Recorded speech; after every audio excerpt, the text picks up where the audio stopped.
Chapter 712. There's Hope. You're too naive. Mo Dong glanced at the crowd below the field, his eyes full of sarcasm. Boom! He put his hands in front of his chest and quickly formed a seal. A destructive aura suddenly rushed out from his hands. Mountain-toppling seal. At the same time, a palm-sized khaki square seal broke through the air from his hands. The square seal expanded with the wind. At last, it was like a towering mountain, lying above Qin Feiyang's head, exuding a shocking aura. Some of the people below the field couldn't help but retreat in horror. Qin Feiyang, this is the temple, not the spiritual state. You don't have the right to be arrogant. Kill! Mo Dong roared, and the mountain-toppling seal suddenly sank, crashing into the invisible force with irresistible force. Boom! An earth-shaking loud noise suddenly exploded. For a moment, the wind whistled in this place, and the void was distorted. Qin Feiyang immediately spat out a mouthful of blood, and his feet kept retreating. Mo Dong's body and mind were also trembling, and he kept retreating. Bang! He stepped on the ground and steadied his body. Then he rushed up to the sky and looked down at Qin Feiyang condescendingly. See, I only need to use a high-tier battle art to force you to retreat. Admit defeat, and you'll be spared from physical pain. Not only was his tone full of disdain, but even his eyes were contemptuous to the extreme, as if he was looking down at an ant. Admit defeat? Qin Feiyang lifted the corner of his mouth. Stubborn. Mo Dong snorted, and his khaki battle aura emerged like a torrent. A giant hand that blotted out the sky appeared in the blink of an eye. Boom! Immediately, the giant hand with the power to destroy the world rushed toward Qin Feiyang. Seeing this, Qin Feiyang narrowed his eyes slightly. This was also a superior battle technique. Whoosh! But instead of dodging, he took the initiative to meet it. Is he courting death? I regret it. I shouldn't have bet on him. The crowd below widened their eyes, and some even cried out sadly. A bright smile hung on Feng Yun's face. Although Qin Feiyang had mastered a perfect battle technique, the difference in cultivation was not something that could be easily made up for. Mo Dong would definitely win this battle. Clang! But at this moment, around Qin Feiyang, a crimson-red sword chi emerged. Then it condensed into two sword shadows, which swept in all directions. Go! Following closely, Qin Feiyang waved his hand. Two sword shadows soared into the sky and slashed at the giant hand. With a rumble, the giant hand disintegrated. Puff! High up in the sky, Missouri Dong's body also trembled, and he spat out a mouthful of blood that dyed the sky red. Another perfect battle art? The crowd below was dumbfounded. In addition to the previous battle art, he had actually mastered two perfect slaughter battle arts. Wan Qiu frowned and said in a low voice, Senior Brother Feng, I told you not to underestimate him. I'm fine. Feng Yun waved his hand indifferently, but he was actually a little worried. At this moment, Qin Feiyang had already rushed up to the sky and stood in the air with Mo Dong. Mo Dong wiped the blood from the corner of his mouth and said with a smile, Not bad. You can still block my attack. Qin Feiyang frowned slightly and said impatiently, Don't waste time. Use all your means. So impatient? Then let me tell you. Today I will take my time and slowly torture you. After saying that, Mo Dong took a step forward. Using a mysterious footwork, battle chi surged all over his body. Like a meteor, he charged towards Qin Feiyang. Torture me? Qin Feiyang smiled coldly. He used phantom steps and charged forward, unwilling to be outdone. Bang, bang, bang. Rumble. The two immediately launched an endless battle high up in the sky. Their fists and feet collided with a deafening sound. Mo Dong's speed is fast enough, but Qin Feiyang's speed is not inferior at all.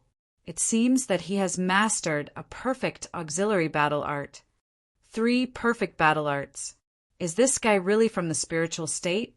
Are there so many battle arts in the spiritual state? Many people found it inconceivable. Not good. Qin Feiyang is only a 2-star battle grandmaster. He is no match for Mo Dong in a head-on battle. Yeah, why is he so stupid? Why did he make such a choice? Those who had bet all their wealth couldn't help but worry. And Qin Feiyang was indeed being suppressed by Mo Dong at this moment. The difference in realms made him helpless. Soon, his entire body was dripping with blood. Do you know the difference between us? If it weren't for the second prince's order, I would have already killed you. Mo Dong sneered. At the same time, he punched towards Qin Feiyang's chest. Qin Feiyang said, "Then shouldn't I thank you for not killing me?" At the same time, he also punched out. The 2 fists collided with a loud bang. Qin Feiyang's arm was instantly lacerated and blood splattered. Mo Dong's arm was a little numb. He turned around and quickly circled behind Qin Feiyang like a ghost, slapping his palm on Qin Feiyang's back. This palm contained his full strength. Bang! Qin Feiyang immediately swooped down like a meteorite and smashed into the hard ground of the arena. Puff! Blood gushed out of his mouth. Seeing this, most of the people outside the arena felt their hearts sink to the bottom. They were all muttering in their hearts, "It's over. Qin Feiyang got us killed." And those who bet on Mo Dong had a smile on their faces with a trace of disdain. This Qin Feiyang, other than refining the potential elixir in the meeting, didn't have anything special about him.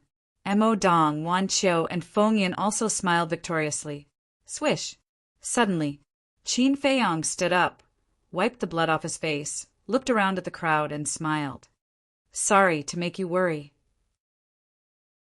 He's about to lose. How can he still smile? The crowd was a little angry. Feng Yin kindly advised, "Brother Qin, if you can't hold on, just admit defeat. Don't force yourself too much. Yeah, after all, Mo Dong is a small realm higher than you. It's not shameful to lose," Wan Qiu said with a smile. But he was quite angry in his heart. Why did he lose to such a trash before? Admit defeat? Qin Feiyang smiled faintly, looked up at Mo Dong and asked, "Are you ready?" Mo Dong raised his eyebrows. What did he mean? The others were also suspicious. Someone suddenly said, "Could it be that he was just warming up before?" Warming up? Damn, is this guy crazy? Using this kind of life and death battle to warm up? Everyone was dumbfounded. This person was indeed crazy. Boom! At that moment, a torrential battle intent surged out of Qin Feiyang's body and shook the clouds. In just an instant, his long black hair and eyes turned blood red. "This is..." Wan Qiu narrowed his eyes and shouted, "Mo Dong, his transformation is very strange. Be careful." Strange? Mo Dong sized up Qin Feiyang and shook his head. "I can't tell. Are you trying to scare me? You'd better listen to him." Qin Feiyang grinned. Like a divine rainbow, he charged into the sky like a bolt of lightning and charged directly at Mo Dong. Boom! Bang! The 2 of them fought again. Mo Dong felt that something was wrong the moment they exchanged blows. At that moment, Qin Feiyang was like a god of war who had descended to the mortal world. Although his cultivation realm was lower than his, the power of every punch could push him back. On the other hand, Qin Feiyang did not take a step back no matter how serious the blow was. The more he fought, the braver and fiercer he became. Moreover, his entire body was emitting an astonishing pressure. He felt as if a towering mountain was in front of him and could not help but panic. 10 breaths passed. Qin Feiyang suddenly punched Mo Dong's lower abdomen. Mo Dong screamed in pain and was blasted into the sky on the spot. Whoosh! Qin Feiyang's eyes were like lightning as he rushed up and stepped on Mo Dong's back again. Puff! Immediately, Mo Dong spat out a mouthful of blood. Like a giant rock, he shot downwards. Bang! In an instant, he smashed into the ground of the fighting arena with a deafening sound. Ah! The intense pain from his entire body made him grimace and howl in pain. This. Seeing the scene, the crowd below the arena was so shocked that they could not close their mouths. The situation was reversed just like that? Was this a dream? Good job. Kill him quickly. Those who bet on Qin Feiyang were extremely excited, as if they had been injected with chicken blood. Mo Dong, what are you doing? Hurry up and stand up. At the same time, Feng Yan's face was calm as he looked at Qin Feiyang, who was standing high in the sky, and shouted angrily, Mo Dong, you can't lose. Get up and beat him up. Those who bet on Mo Dong also roared one after another, because there were many people who bet all their assets and absolutely could not lose. Shut up, all of you. Hearing these roars, Mo Dong's face that was close to the ground crawled up with an astonishing hostility. Suddenly, he roared, suddenly got up and rushed into the sky. At the same time, in his eyes, murderous intent burst out as he stared at Qin Feiyang and said word by word, I will make you pay the price. Boom! He formed a seal with both hands, and a palm-sized square seal was condensed again. But unlike the previous mountain-turning seal, this square seal shone brightly as soon as it appeared. Moreover, there was a trace of blood qi lingering around it. The aura it emitted was also much stronger than the mountain-turning seal. This is a perfect battle art. He has no family background and no background. How could he have a perfect battle art? Could he have gotten it from the martial arts treasury? Impossible. There are indeed perfect battle arts in the martial arts treasury of the Divine Hall. But so far, there are pitifully few people who are lucky enough to get a perfect battle art. Yes, it's so strange. Everyone was discussing. This guy is really something. Feng Yun smiled happily. Wan Qiu looked at Feng Yun, then at Mo Dong, and finally looked up at Qin Feiyang. He mumbled, Can a perfect battle art really kill him? Because he did not see any nervousness on Qin Feiyang's face. He was still calm and unperturbed. Whoosh! Mo Dong landed in front of Qin Feiyang with the square seal and sneered, Are you scared now? Am I? Qin Feiyang smiled faintly. Stop pretending. No one will say anything even if you're scared. After all, your strength is in front of you. But I have to thank you. Mo Dong smiled. Thank you? Qin Feiyang was puzzled. That was strange. Mo Dong sent a voice transmission. It's normal that you don't know because even Feng Yin was kept in the dark. In fact, this perfect battle art was given to me by the second prince to deal with you. Qin Feiyang was stunned. The second prince was truly generous. He was even willing to give out a perfect battle art. Mo Dong sent another voice transmission. The second prince also said that if you continue to be stubborn, he will use this perfect battle art to kill you in the arena. Kill me? Chapter 713. If he couldn't get it, he would get rid of it. This second prince was too vicious. Qin Feiyang said, There's a story circulating among the people. I wonder if you've heard of it? What story? Mo Dong frowned. There was once a person who raised a dog. The person who raised the dog gave it good food and drink, and the dog was very loyal and obedient to its owner. But in the end, the person who raised the dog let it bite a very powerful enemy. In the end, the dog died in the hands of the person who was bitten. Qin Feiyang said indifferently, You're courting death. Mo Dong's eyes were filled with killing intent. Qin Feiyang's words were obviously saying that he was a dog beside the second prince. I'm not done yet. Until the moment of its death, the dog still didn't understand. Why would its master want it to bite such a powerful enemy? Actually, its owner didn't care about it at all. And these it will never think of. Qin Feiyang said, You deserve to die. Mo Dong was furious. Actually, I'm not saying this to humiliate you, but to remind you. Loyalty is not wrong, but it depends on the right person. Don't be used by others in the end and think that you've taken advantage of them. That's stupidity, Qin Feiyang said indifferently. Boom! Mo Dong's body was filled with killing intent, and he couldn't listen at all. Overturning the sky seal, kill! With his angry roar, the square seal suddenly expanded in the wind. In the blink of an eye, it was like a giant mountain surrounded by scarlet blood qi, emitting a terrifying aura. Following closely, the overturning the sky seal shook the sky, and with an ear-piercing sound of wind and thunder, it blasted towards Qin Feiyang. Overturning the sky seal? In my opinion, it might not be able to overturn the sky. Qin Feiyang's eyes shone with a bloody light, as if a sea of blood was floating. Clang! Scarlet sword qi surged. 28 sword shadows instantly appeared in the sky. The number of Guiyuan sword technique depended on a person's cultivation. In the War King realm, one could condense 10 sword shadows. In the War Emperor realm, one could condense 20 of them. Right now, Qin Feiyang had already stepped into the War Master and was able to condense 30 sword images. Previously, he had used 2, so there were only 28 sword shadows left. With a wave of his hand, 28 sword shadows pierced through the sky and slashed at the sky, flipping seal one after another. Clang! Rumble! In an instant, high up in the sky, sparks flew everywhere. A series of deafening explosions took place like rolling thunder.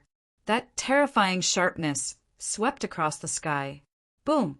In the end, accompanied by a particularly deafening sound, the 28 sword shadows and the heaven-flipping seal turned into ashes at the same time. Pooh! Mo Dong also spat out a mouthful of blood and retreated repeatedly. However, Qin Feiyang had the battle secret art to protect his body. Like Mount Tai, he stood firmly in the void without moving. I'll go! Isn't Qin Feiyang's battle prowess too terrifying? The crowd below was dumbstruck.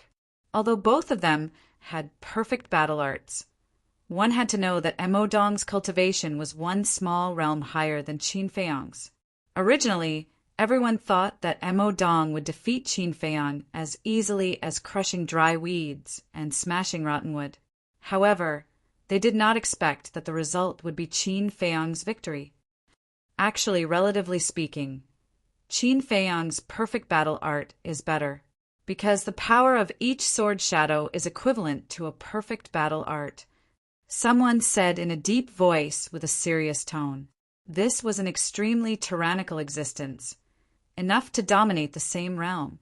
At the same time, Feng Yan's expression also changed, and he said angrily, "With a perfect battle art, you still can't take him down. What are you doing?" Ever since Qin Feiyang activated the battle secret art, Mo Dong had never had the upper hand. If this continued, the one who lost in the end might really be Mo Dong.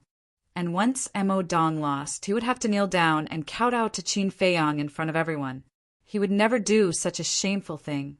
Mo Dong stabilized his body, lowered his head to look at Feng Yan, and then looked at Qin Feiyang. Like a mad beast, his face was distorted and extremely ferocious. Qin Feiyang sighed. "It seems that you still don't understand the story I told you just now." "I understand, but I have no choice. Because if I don't kill you, the second prince will kill me. This is the sorrow of a small character like me. My fate is my own, but it is in the hands of others." Mo Dong transmitted his voice. There was a trace of deep helplessness in his tone. "You asked for it. If you didn't go to the second prince and didn't get involved in this muddy water, how would you end up in this situation?" Qin Feiyang said, not sympathizing with Mo Dong.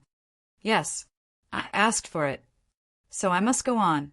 After saying that, Mo Dong's eyes became incomparably firm. Boom! His figure shuddered as a shocking aura burst out from his body like an erupting volcano. Then, a behemoth rushed out from behind him. As soon as this thing appeared, a faint dragon aura emerged between heaven and earth. Dragon? Qin Feiyang was surprised. Mo Dong's fighting soul was a yellow dragon that was dozens of feet long. Its whole body seemed to be cast from stone, and it exuded an extremely terrifying aura. I know you will definitely not let me go, so now I will fight with all my strength. Even if I die, I will die with dignity.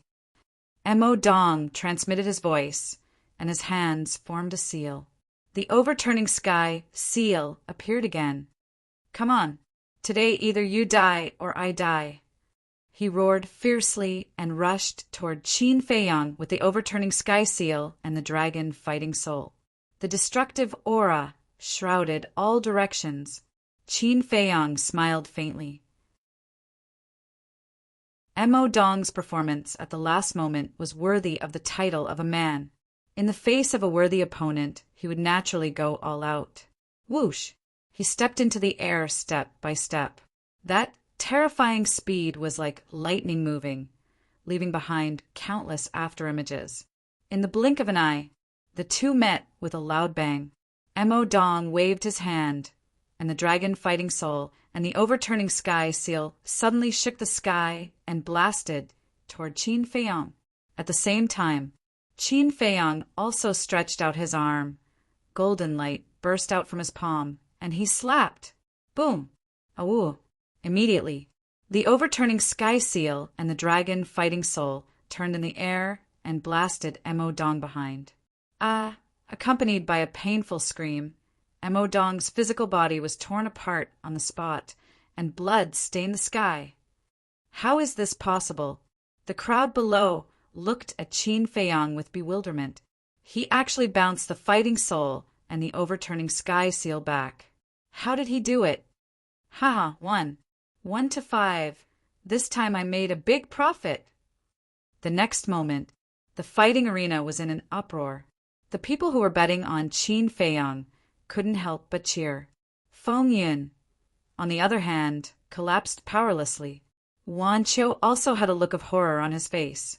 This person was indeed not easy to deal with.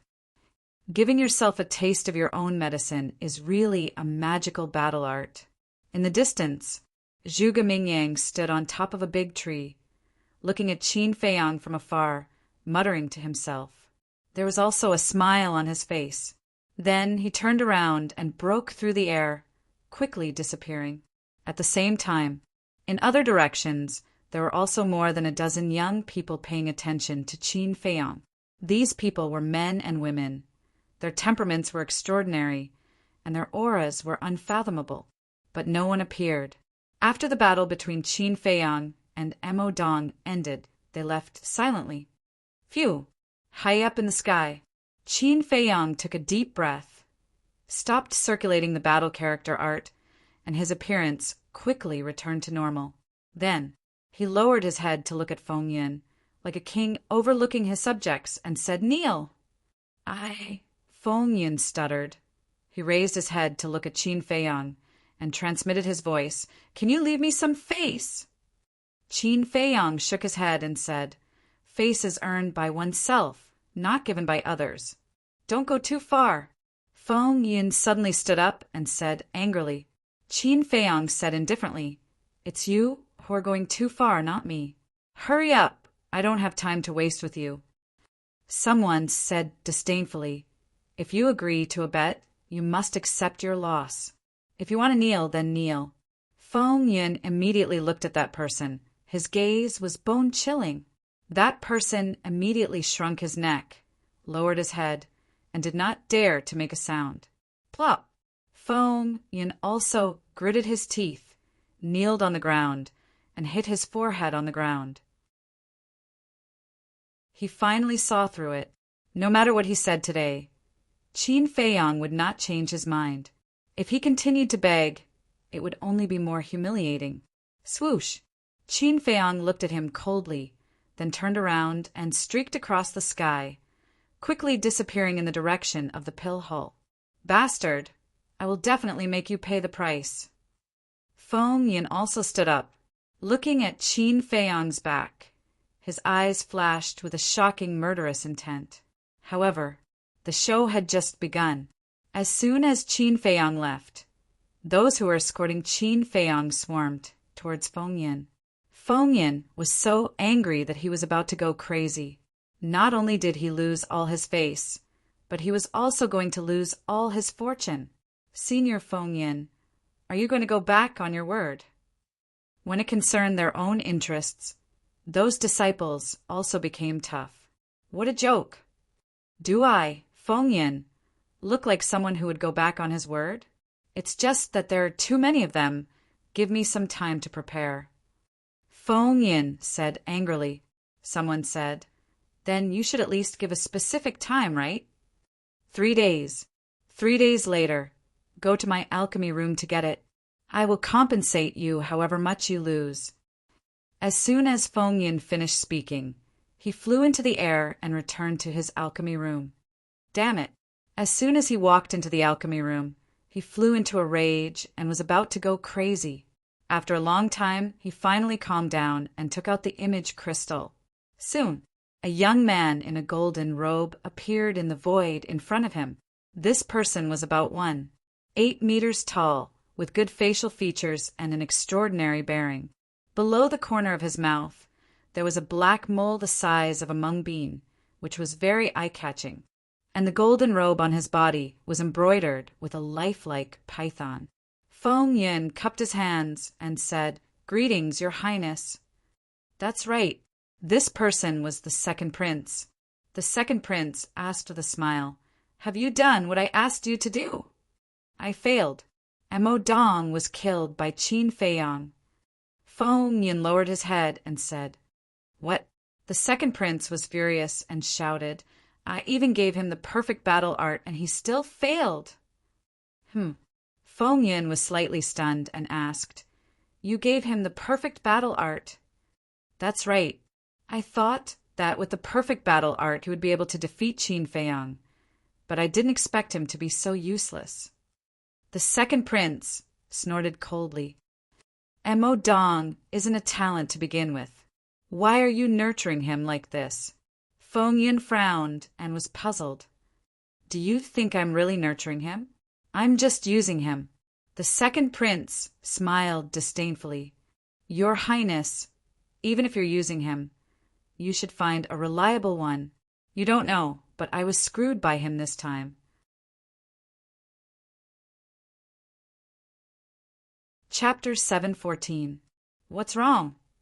The second prince looked at him suspiciously. Feng Yin immediately recounted what had happened earlier in detail. "So that's how it is." The second prince nodded his head in realization. "The compensation this time is too big. If my family finds out, they will definitely not let me off easily. So, I hope that Your Highness can help me think of a way." Feng Yin pleaded. This was his real purpose for looking for the second prince. The second prince hesitated for a moment and shook his head. "You know that I've been competing with my brothers for the potential pill recently, so I really can't help." On the surface it sounded nice, but in fact he was sneering in his heart. He didn't even do what he asked him to do, and he still wanted him to pay? What a daydream. "Your Highness, I'm working for you now. Can't you help me?" Feng Yin was anxious. "I want to help you too, but there's nothing I can do. You have to think of another way." After the second prince finished speaking, he directly turned off the image crystal. "All of you are bastards." Feng Yin was so angry that he roared in the alchemy room. And then there was Qin Feiyang. Returning to the alchemy room, he consumed a healing pill and prepared to head to the fragrant Moon Inn. Buzz! Suddenly, the image crystal rang. He took it out and saw that it was the first prince. The first prince looked at Qin Feiyang with a smile and said, "Brother Qin, the previous battle was really amazing." Qin Feiyang laughed. "I didn't expect Your Highness to receive the news so quickly. In the temple, as long as it's something I want to know, no one can hide it from me. And this time you did very well. Not only did you suppress my second brother's arrogance, you also caused the Qianwu Marquis family to suffer heavy losses. Tell me, what reward do you want?" The first prince smiled in relief. "Reward?" Qin Feiyang's eyes flashed, and he said with a faint smile, "It's just a small matter Forget about the reward. This matter is indeed nothing, but my 13th brother's matter is not a small matter. Just say it. As long as I can satisfy you, I will satisfy you. The first prince said. In that case, Qin Feiyang hesitated for a moment and said, I'm very interested in the imperial palace and want to take a look. What do you think? That won't do. The eldest prince shook his head. Why? Qin Feiyang furrowed his brows and asked, You'll definitely be interrogated by the guards if you come to the imperial palace. If you take out the crown prince token, won't our relationship be exposed? The first prince said. That makes sense. Qin Feiyang nodded. The first prince smiled and said, So just bear with it for now. There will be plenty of time in the future. There will be opportunities in the future. Yes, Qin Feiyang responded, although she was eager to see her mother. Some things couldn't be rushed. After pondering for a moment, he cupped his hands and said, Then, Your Highness, please bestow upon me a few perfect battle arts. How many types? The first prince's face twitched and said helplessly, The imperial palace does not lack perfect battle arts, but they are not cabbages. Qin Feiyang frowned and said, Then I don't know what to ask for. Just give it to me. The first prince thought for a moment and said with a smile, Aren't you an alchemist? Then I'll give you a 5th grade cauldron. A 5th grade cauldron. Qin Feiyang's eyes lit up. The cauldrons he had now were all 4th grade cauldrons and could still be used. But when the nether devil flame was upgraded to the 6th grade, these 4th grade cauldrons would be useless, because a cauldron would explode if he didn't control it well. Therefore, a 5th grade cauldron was a good choice. Qin Feiyang cupped his hands and said, Thank you, Your Highness. It's fine. I'll ask Zhuge Mingyang to send it to you later. During this period, you'd better behave and not attract too much attention, because as far as I know, the invincible Black Army hasn't given up their suspicion of you. The first prince warned. Still suspecting me? Qin Feiyang frowned. The first prince nodded and said, Yes, so you must be careful. I know. Qin Feiyang nodded. Then that's it. The first prince smiled, and the phantom image quickly dissipated. Qin Feiyang put away the image crystal and frowned. Originally, he planned to go to the Fragrant Moon Brothel and find the owner of the Fragrant Moon Brothel to see if he could get the 5th grade cauldron fire. But now it seemed that he couldn't go to the Fragrant Moon Brothel for the time being, because once the people of the imperial palace received the news, it wouldn't be as simple as suspicion. At that time, he might even be captured and tortured. In less than half an hour, Zhuge Mingyang came with the cauldron. This cauldron was scarlet red, as if it was cast from magma, and a lifelike dragon was engraved on it. According to Zhuge Mingyang, this cauldron was called the Jiao Dragon Cauldron, and it was one of the best among the 5th grade cauldrons. Qin Feiyang thanked Zhuge Mingyang and sent him away. After Qin Feiyang dripped blood on it, he also took the Jiao Dragon Cauldron into the castle and continued to copy the kill formula. At the same time, in the first prince's palace, the first prince looked down at Zhuge Mingyang and asked, Is he satisfied with the cauldron? I don't know. Because his expression is extremely calm, I really can't guess what he's thinking. Zhuge Mingyang shook his head. If he's not satisfied with the 5th grade cauldron, then he's too greedy. Greedy people can't be kept alive. The first prince sneered.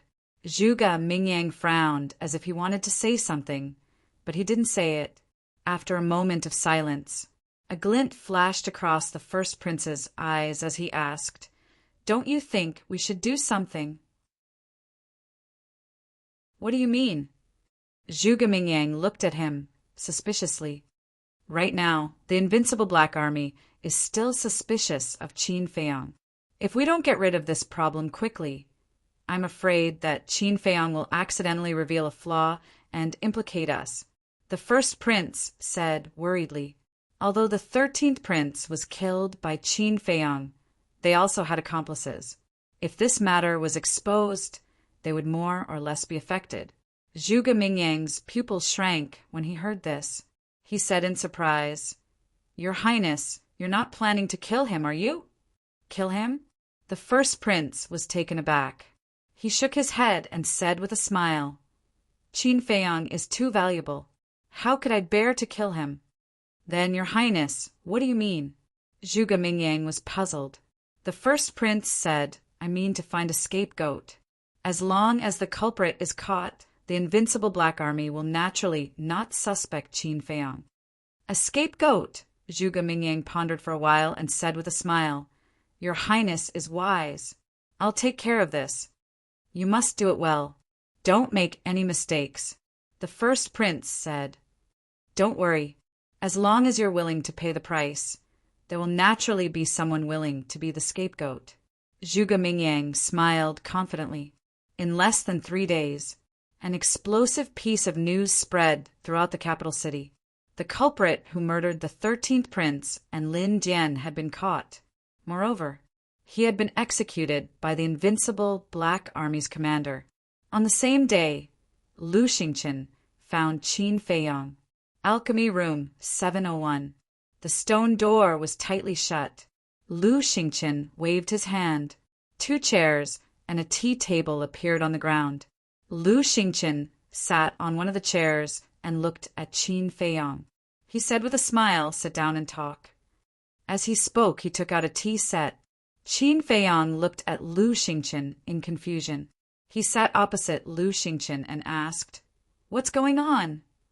"Just now, I heard something very interesting," Lu Xingqian said with a smile while making tea. "What is it?" Qin Feiyang was puzzled. Lu Xingqian said with a smile, "The real culprit who murdered the 13th prince and Lin Jian has been caught and executed." Qin Feiyang was stunned. Wasn't he the real culprit? Isn't he still alive and well? "I guessed it. You're a cultivation maniac." Lu Xingqian shook his head and said with a smile, "What's going on? Who's the real culprit they caught?" Qin Feiyang urged. Lu Xingqian took a sip of tea and said with a smile, "You'll never know who this real culprit is. Hurry up and tell me. Don't keep me in suspense." Qin Feiyang said impatiently. Lu Xingqian put down the teacup and said with a serious face, "The deacon elder who guards the martial arts hall. How is that possible?" Qin Feiyang frowned. "I'm also very confused." But this deacon elder had already confessed in front of the commander of the invincible Black Army that it was because the 13th prince and Lin Jian discovered his secret that he killed them. As for what the secret was, the elder didn't say it until he died. The Lin clan also wanted to ask him for the 5th grade alchemy fire, but they didn't get it. According to the elder's confession, the alchemy fire was destroyed by him. Lu Xingqian said. Qin Feiyang said, "Nonsense. He's not the real culprit. Where did the alchemy fire come from? Where did the secret come from? It's just a fabricated motive." "I know that. But the strange thing is, why did he take the blame?" Lu Xingqian said. "Yes, why?" Qin Feiyang lowered his head and was also very puzzled. Murdering a prince was a capital offense. Others would try to avoid it, but this person actually took the initiative to take the blame? Did he want to die? But there were other ways to die. Lu Xingqian suddenly said, "I think there's a plot behind this." "Plot?" Qin Feiyang raised his eyebrows. Buzz! At this moment, Qin Feiyang's image, crystal stone, rang. "I'll leave for a moment." Lu Xingqian stood up and walked to the corner beside the stone door. Qin Feiyang took out the image crystal stone suspiciously and poured his battle qi into it. Zhuge Mingyang's shadow immediately appeared. Zhuge Mingyang said with a smile, "Brother Qin, have you heard the news that the real culprit has appeared?" Qin Feiyang was stunned. Looking at the smile on Zhuge Mingyang's face, he seemed to understand something and asked, "You're the one behind this?" "Brother Qin, you're really insightful. I can't hide anything from you." Zhuge Mingyang smiled slightly. "The culprit is a deacon elder of the Divine Hall. I can't believe he was willing to be the scapegoat.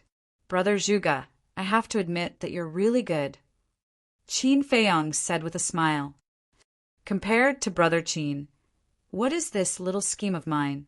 I'm sending you a message to inform you that you don't have to hide anything in the future. Zhuge Mingyang said, Do I need to hide anything? Besides, you're not doing this just for me, but also for yourself.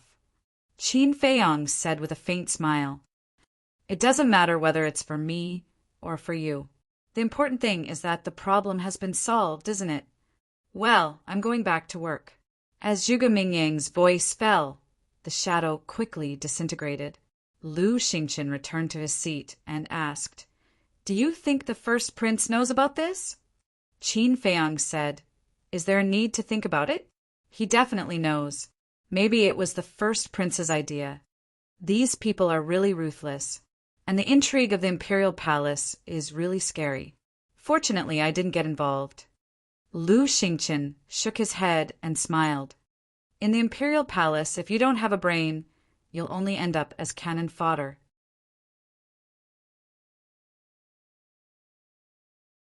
Chapter 715. Cannon fodder?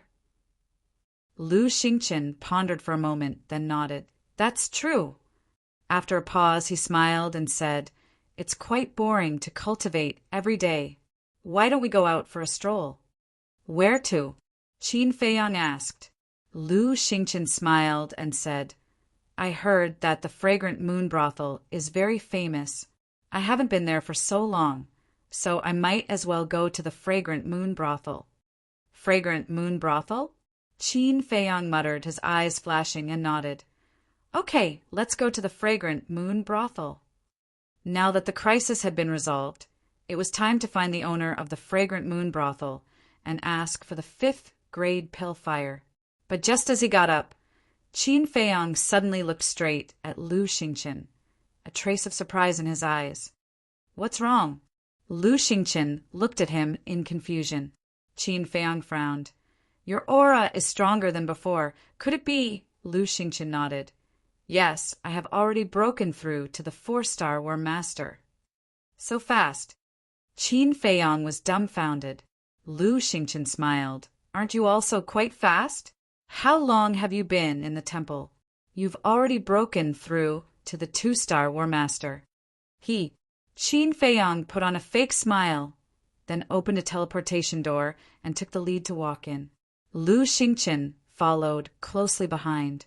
The next moment, the two of them directly descended in front of the entrance of the Fragrant Moon Brothel. When the two waiters standing at the door saw Qin Feiyong appear, they put on a flattering smile and said, Young Master Qin, please come in.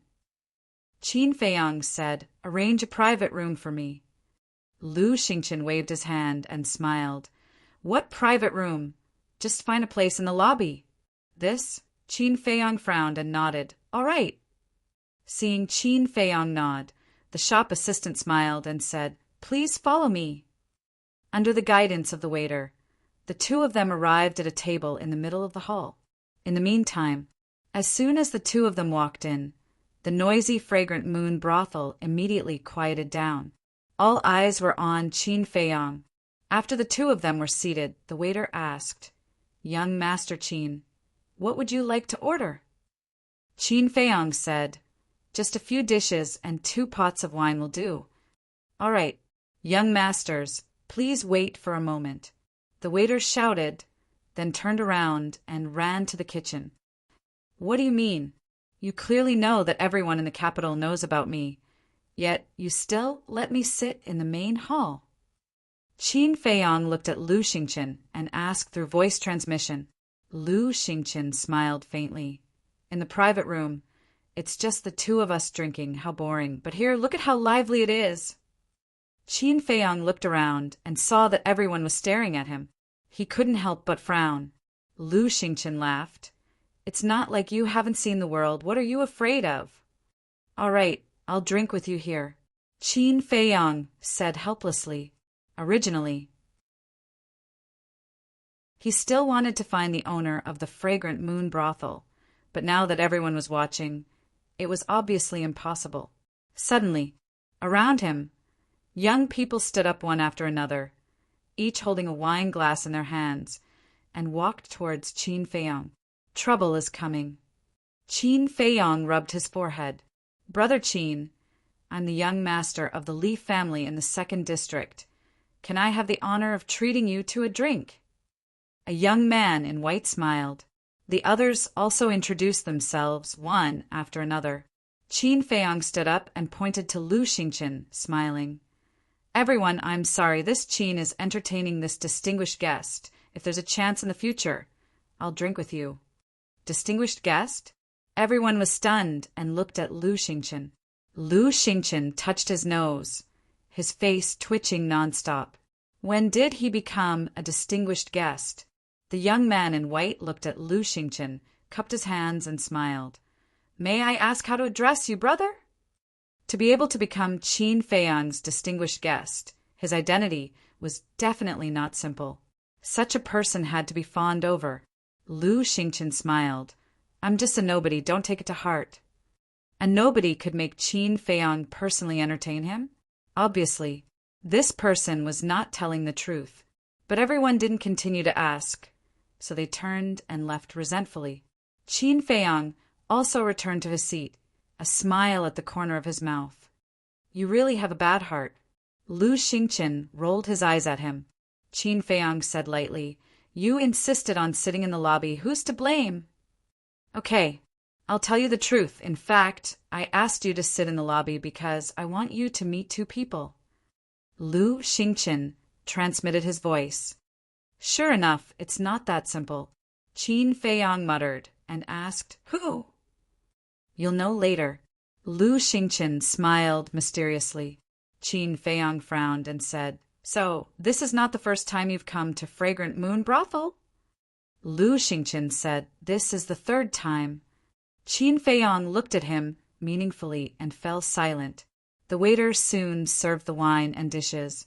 While Qin Feiyong was drinking, his eyes were always looking around. Those who could enter Fragrant Moon Brothel were basically the children of the rich families in the capital. And these people, without exception, were all playboys who only knew how to drink and dream all day long. So, most of them had a woman sitting next to them. These women were dressed gorgeously, with heavy makeup, sexy, and enchanting. They were the specially trained hostesses of Fragrant Moon Brothel. Their voices were soft and numb. Their manners were wanton. The scene was extremely erotic. There were even many women who were throwing coquettish glances at Qin Feiyong from a distance. Lu Xingchen teased, Brother Qin, seeing that you can't take your eyes off them, do you want to call one over to drink with you? Qin Feiyong rolled his eyes. He just wanted to see who Lu Xingchen wanted him to meet. That was all. Time flew. The sun set in the west and night fell. Ding dong. Suddenly, a melodious sound of the zither slowly rose. The sound of the zither was gentle and lingering. Then, another crisp and pleasant sound of the flute, accompanied by the sound of the zither, spread in Fragrant Moon Brothel. At this moment, everyone raised their heads and looked at the top floor of Fragrant Moon Brothel in silence. And even the people in the private rooms came out. At the same time, Lu Xingchen also put down his wine glass and looked up with a faint smile in his eyes. Seeing this, Qin Feiyong also looked up, but he didn't see the person playing the zither and the flute at all. The sound of the zither and the flute came from 2 different rooms on the top floor. Brother Qin, the person I want you to meet is the person playing the zither and the flute. Lu Xingchen said with a faint smile. Qin Feiyong frowned and said, Who is it? Sure. Lu Xingchen made a gesture of silence and said, Listen carefully to the sound of the zither and the flute. There's a lot of information hidden in them. A lot of information? Qin Feiyong was slightly stunned, calmed down, and listened silently. The sound of the zither and the flute were very beautiful, like the sound of nature. But gradually, Qin Feiyong felt a deep sense of helplessness, despair, sadness, and a trace of desolation in the sound of the zither and the flute. What's going on? Why are there such complicated emotions mixed in? Qin Feiyang was puzzled. A moment later, Lu Xingqian suddenly retracted his gaze and said, "Brother Qin, I want to give you a surprise." "What do you mean?" Qin Feiyang was a little annoyed. Since entering the fragrant moon brothel, Lu Xingqian had been keeping him in suspense. But before his voice fell, the sound of the zither and the flute disappeared. At the same time, a middle-aged woman in a red robe came out from a room on the top floor. The middle-aged woman looked at the guests below and said with a smile, "Everyone, it's still the same old rules. The highest bidder wins. 100,000, 200,000, 300,000, 1,000,000. At that moment, everyone began to scramble to be the first to bid. Qin Feiyang looked at it strangely. Was this an auction? Lu Xingqian suddenly raised his hand and said with a smile, "I bid 200 million. I want both of them." Swish! At that moment, everyone in the fragrant moon brothel looked at Lu Xingqian in unison. Seeing Qin Feiyang sitting next to him, the look in their eyes changed. No one bid anymore. The middle-aged woman smiled and said, "So it's the famous young Master Qin. Congratulations to the two of you. Please go upstairs." Lu Xingqian laughed. "Brother Qin, this is my surprise for you. Quickly go up." "Speak clearly," Qin Feiyang secretly shouted. Lu Xingqian said, "As long as you go up, I don't need to say anything. You will naturally know." Qin Feiyang frowned and raised his head to look at the middle-aged woman. He leaped up and landed beside the middle-aged woman.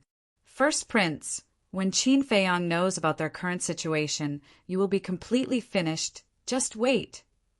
Lu Xingqian muttered, a strange light flashing in his eyes. He picked up the wine pot, sat there alone, and drank by himself. The top floor. The middle-aged woman was still charming, dressed coquettishly, and exuded a strong smell of perfume. Qin Feiyang was a little disgusted. He felt that this person was like a brothel's procuress. The middle-aged woman smiled. "I didn't expect young Master Qin to be a romantic person. Please follow me." Finished. The middle-aged woman turned around and walked towards a private room called Spring Pavilion. "Romantic person?" Qin Feiyang raised his eyebrows and followed. Walking to the front of the Spring Pavilion, the middle-aged woman pushed open the door, then stepped aside and said with a smile, "Young Master Qin, please come in." Qin Feiyang walked to the door and looked inside. This private room was very large, at least a few 100 feet, but there was no dining room, only a tea room and a bedroom. But the layout inside was quite... Qin Feiyang didn't know how to describe it. The entire floor was covered with a pink carpet, the silk curtains hanging on the wall, the bedding on the bed in the bedroom, and the bed sheets were also a brand new pink.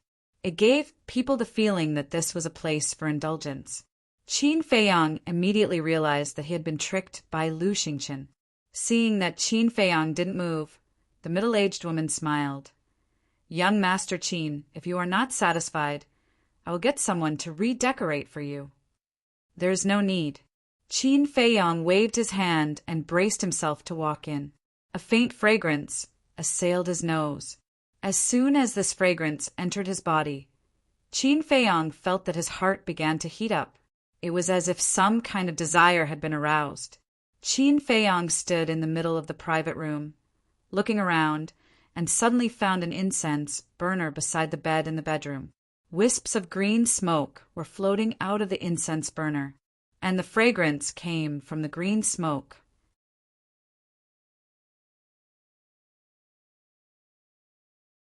Chapter 716. Because in this incense burner there was a kind of leaf called spring grass. This spring grass leaf, after being dried and burned in the incense burner, would emit a green smoke with a delicate fragrance. And this delicate fragrance had the effect of aphrodisiac. So, this was simply a place to indulge in debauchery. Qin Feiyang was about to flick his sleeves and leave. But at this time, the middle-aged woman smiled and said, "Young Master Qin, After they bathe and change clothes, they will come to serve you. Please wait for a moment." After saying that, she directly closed the door. Qin Feiyang was angry. She had said it so straightforwardly. If he still didn't understand, then he was a fool. But just as he walked to the door and was about to slam the door and leave, he suddenly put down his arm. He knew Lu Xingqian quite well. It was impossible for him to do such a boring thing. Was he hinting at something? Or this so-called person who served him had some relationship with him? Thinking of this, he simply stayed, walked into the bedroom, extinguished the spring grass leaf in the incense burner, and then entered the tea room, sat on the chair and looked at the closed door. Time passed breath by breath. About an hour later, Qin Feiyang was about to fall asleep, and the door finally opened. 2 women in pink dresses entered the door one after another. Qin Feiyang heard the movement, rubbed his eyes, and looked up. He didn't know if he didn't see, but when he saw, he suddenly stood up. His face was full of disbelief. How could it be them? Could it be that my eyes are playing tricks on me? He kept muttering in his heart, rubbed his eyes hard, and looked again. Impossible. This time, his hands suddenly clenched tightly, and a shocking anger rose in his eyes. Those 2 women looked very attractive. Delicate skin, broken with a flick of the finger. 2 snow-white long legs, faintly visible under the pink dress, tugged at the heartstrings. Bright big eyes, like a pool of autumn water. And on their faces no makeup could be found. Everything seemed very natural. But compared to the women outside with heavy makeup, they were simply like fairies. "Greetings, young Master Qin." After the 2 women closed the door, they walked into the tea room and bowed to Qin Feiyang. However, Qin Feiyang didn't seem to hear him and stared at the 2 of them. Seeing this, a sense of disgust rose in the hearts of the 2 women, but they concealed it very well. "Young Master Qin, the night is long. It's time to rest." The 2 women stepped forward and pulled Qin Feiyang towards the bed. But as soon as he entered the bedroom, Qin Feiyang came back to his senses and hurriedly took 2 steps back. He stretched out his hand and said, "Wait." What happened? The 2 girls looked at him in confusion. Qin Feiyang said, "Tell me, what are your names?" Name?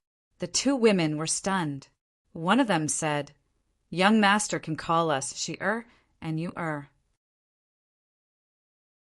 Qin Feiyang said, "I want to hear your real names." As soon as the 2 women heard this, they lowered their heads, and there was a faint mist in their eyes.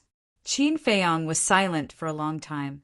He stepped forward, lifted their chins, and looked at their faces. His eyes gradually became soft. "You don't want to say your real names. Do you not want to lose face for the 14th prince?" Qin Feiyang asked. Their eyes trembled, and tears suddenly burst out of their eyes. "Tell me why. Why did you stay in the fragrant moon house? And why should it be placed outside like an item for those men to bid on and spoil?" Qin Feiyang said. His gentle gaze became incomparably fierce. The 2 women didn't dare to look directly at him. They lowered their heads again and silently shed tears. Looking at the tears on their faces, Qin Feiyang's heart suddenly burst with a strong anger. He roared, "Qin Yu, Qin Shi, tell me why." That's right. These 2 women were his maids in the past. Qin Yu, Qin Shi. Back then, when they were expelled from the imperial capital, the 2 women were already 15 or 16 years old. Over the years, their appearance didn't change much. So before, he recognized them at a glance.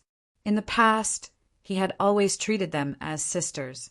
In private, he even called them Sister Yu and Sister Shi. But he never expected that. After more than 10 years, they would meet here, and they were reduced to prostitutes in the fragrant moon house. How could this not make him angry? After a long time, Qin Shi and Qin Yu wiped their tears. Qin Yu said with a smile, "Young master, this is our private matter. Please don't interfere." But the smile was very stiff. Qin Feiyang even found a trace of unconcealable pain in their eyes. "Huff! Qin Feiyang took a deep breath, walked into the tea room, sat down at the tea table and said, "Sit down and talk." The two women looked at each other, their eyes full of suspicion. Wasn't this person here to have fun? Why didn't he look like that at all? Qin Feiyang said expressionlessly, "I don't want to say it a second time." The two women's delicate bodies trembled as they obediently sat across from Qin Feiyang. Looking at the two women's current appearance, Qin Feiyang was extremely distressed and said, "Tell me, why are you in the fragrant moon house?" "Young master." Qin, she was about to speak. Qin Feiyang shouted, "Speak!" His patience was about to be worn out. The two women lowered their heads and didn't speak. "Back then, the 14th prince gave you names and treated you like family. Is this how you repay him?" Qin Feiyang couldn't help but slammed the tea table and said angrily, "We don't want to. We also know that we are discrediting His Highness by doing this, but this is the decree of the first prince. What can we do?" Qin Feiyang's aggressiveness also made Qin Shi and Qin Yu angry. They glared at Qin Feiyang, their faces full of grievance and helplessness. What? The first prince? Qin Feiyang suddenly stood up. "That's right. More than 10 years ago, when the 14th prince's cultivation was destroyed and he was expelled from the imperial palace, the first prince forcefully raped and defiled us. And in order to take revenge on His Highness, he even let us enter the fragrant moon house to serve those disgusting men. We have long wanted to die, but he used our family to threaten us. We had no choice." The two women hugged each other and cried bitterly. Their bodies were full of sorrow. Hearing this, Qin Feiyang's body and mind trembled. It turned out that all of this was because of him. This damn first prince, he didn't even let go of his maids. This was simply unforgivable. He lowered his head and looked at the two women, his eyes full of guilt. "I'm sorry," he said silently in his heart and returned to his seat. After pondering for a moment, he said, "Go and call the procuress here." The two immediately raised their heads and looked at Qin Feiyang with tears in their eyes. "Go quickly." Qin Feiyang smiled. Looking at the smile on Qin Feiyang's face, the two women suddenly felt an inexplicable sense of familiarity in their hearts. Qin Yu wiped away her tears and looked at Qin Shi. Go and call the procuress. I have a few words to ask young Master Qin." "Okay." Qin Shi nodded, got up and walked out of the tea room. She opened the door and walked straight out, then closed the door again. Qin Yu also retracted her gaze and looked at Qin Feiyang. She asked suspiciously, "Young master, may I ask how you know that His Highness treated us like family back then?" Qin Feiyang said, "I heard it from someone else." Not many people know about the relationship between His Highness and us. Everyone only knows that we are His Highness's maids. "Young master, may I ask who you heard it from?" Qin Yu asked, her eyes somewhat vigilant. Qin Feiyang directly took out the crown prince token. "What? You are the first prince's maid?" Seeing the crown prince token, Qin Yu suddenly panicked. "Yes, but don't be afraid, I won't hurt you." Qin Feiyang smiled. Creak! At this time, the door opened. Qin Shi and the middle-aged woman walked in one after the other. Qin Feiyang also immediately put away the crown prince token. "Young Master Qin, what's the matter? Is it because they didn't treat you well?" "Tell me. I will definitely punish them severely." As soon as the middle-aged woman came in, she came to Qin Feiyang and asked with a smile, "Don't get so close." Qin Feiyang raised his eyebrows and said in disgust. The smile on the middle-aged woman's face froze. She took a few steps back and said with a smile, "Young master." Qin Feiyang waved his hand and said, "Don't talk nonsense. Name a price." "Name a price?" The middle-aged woman was slightly stunned. Qin Shi and Qin Yu also looked at Qin Feiyang in confusion. Qin Feiyang said lightly, "I want to take them away." "Take them away."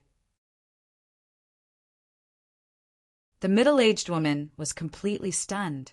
When she came back to her senses, she hurriedly said, "Young master, you can't do that." "Why?" Qin Feiyong frowned. Qin Yu and Qin Shi's background is not simple. Someone deliberately arranged for them to be in the fragrant moon brothel. And this person, neither you nor I can afford to offend. The middle-aged woman hurriedly explained. Qin Feiyong frowned. The person the middle-aged woman was talking about was obviously the first prince. But he must take Qin Yu and Qin Shi away today. Qin Feiyong's face turned cold, and he said, "Since you can't make the decision, then ask your brothel master to come." "You still want to disturb the brothel master?"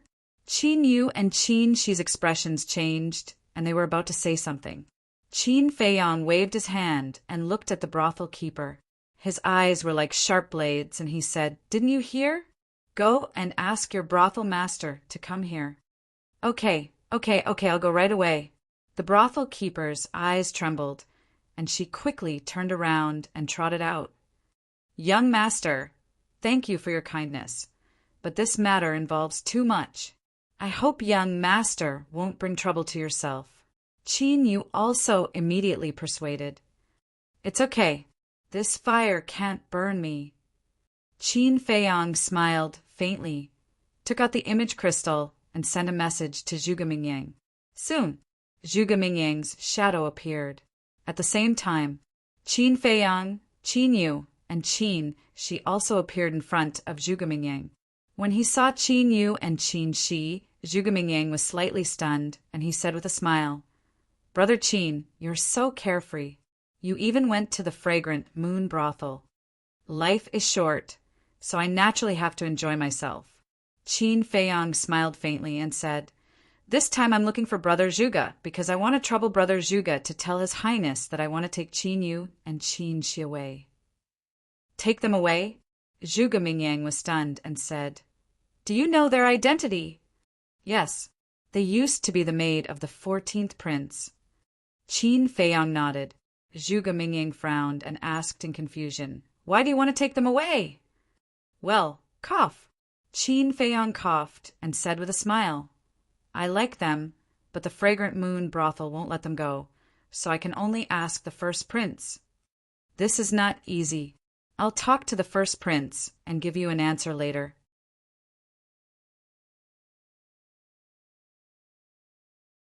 Chapter 717. As soon as Zhuge Mingyang's shadow disappeared, Qin Yu stood up and bowed. "Young master, thank you very much, but you can't offend the first prince because of us. Please reconsider." Qin Feiyong smiled. "Don't worry, he is afraid of offending me, not me." "Young master!" Qin Yu still wanted to say something, but Qin Feiyong waved his hand. "I have made up my mind." This, Qin Yu and Qin Shi looked at each other. They really couldn't understand.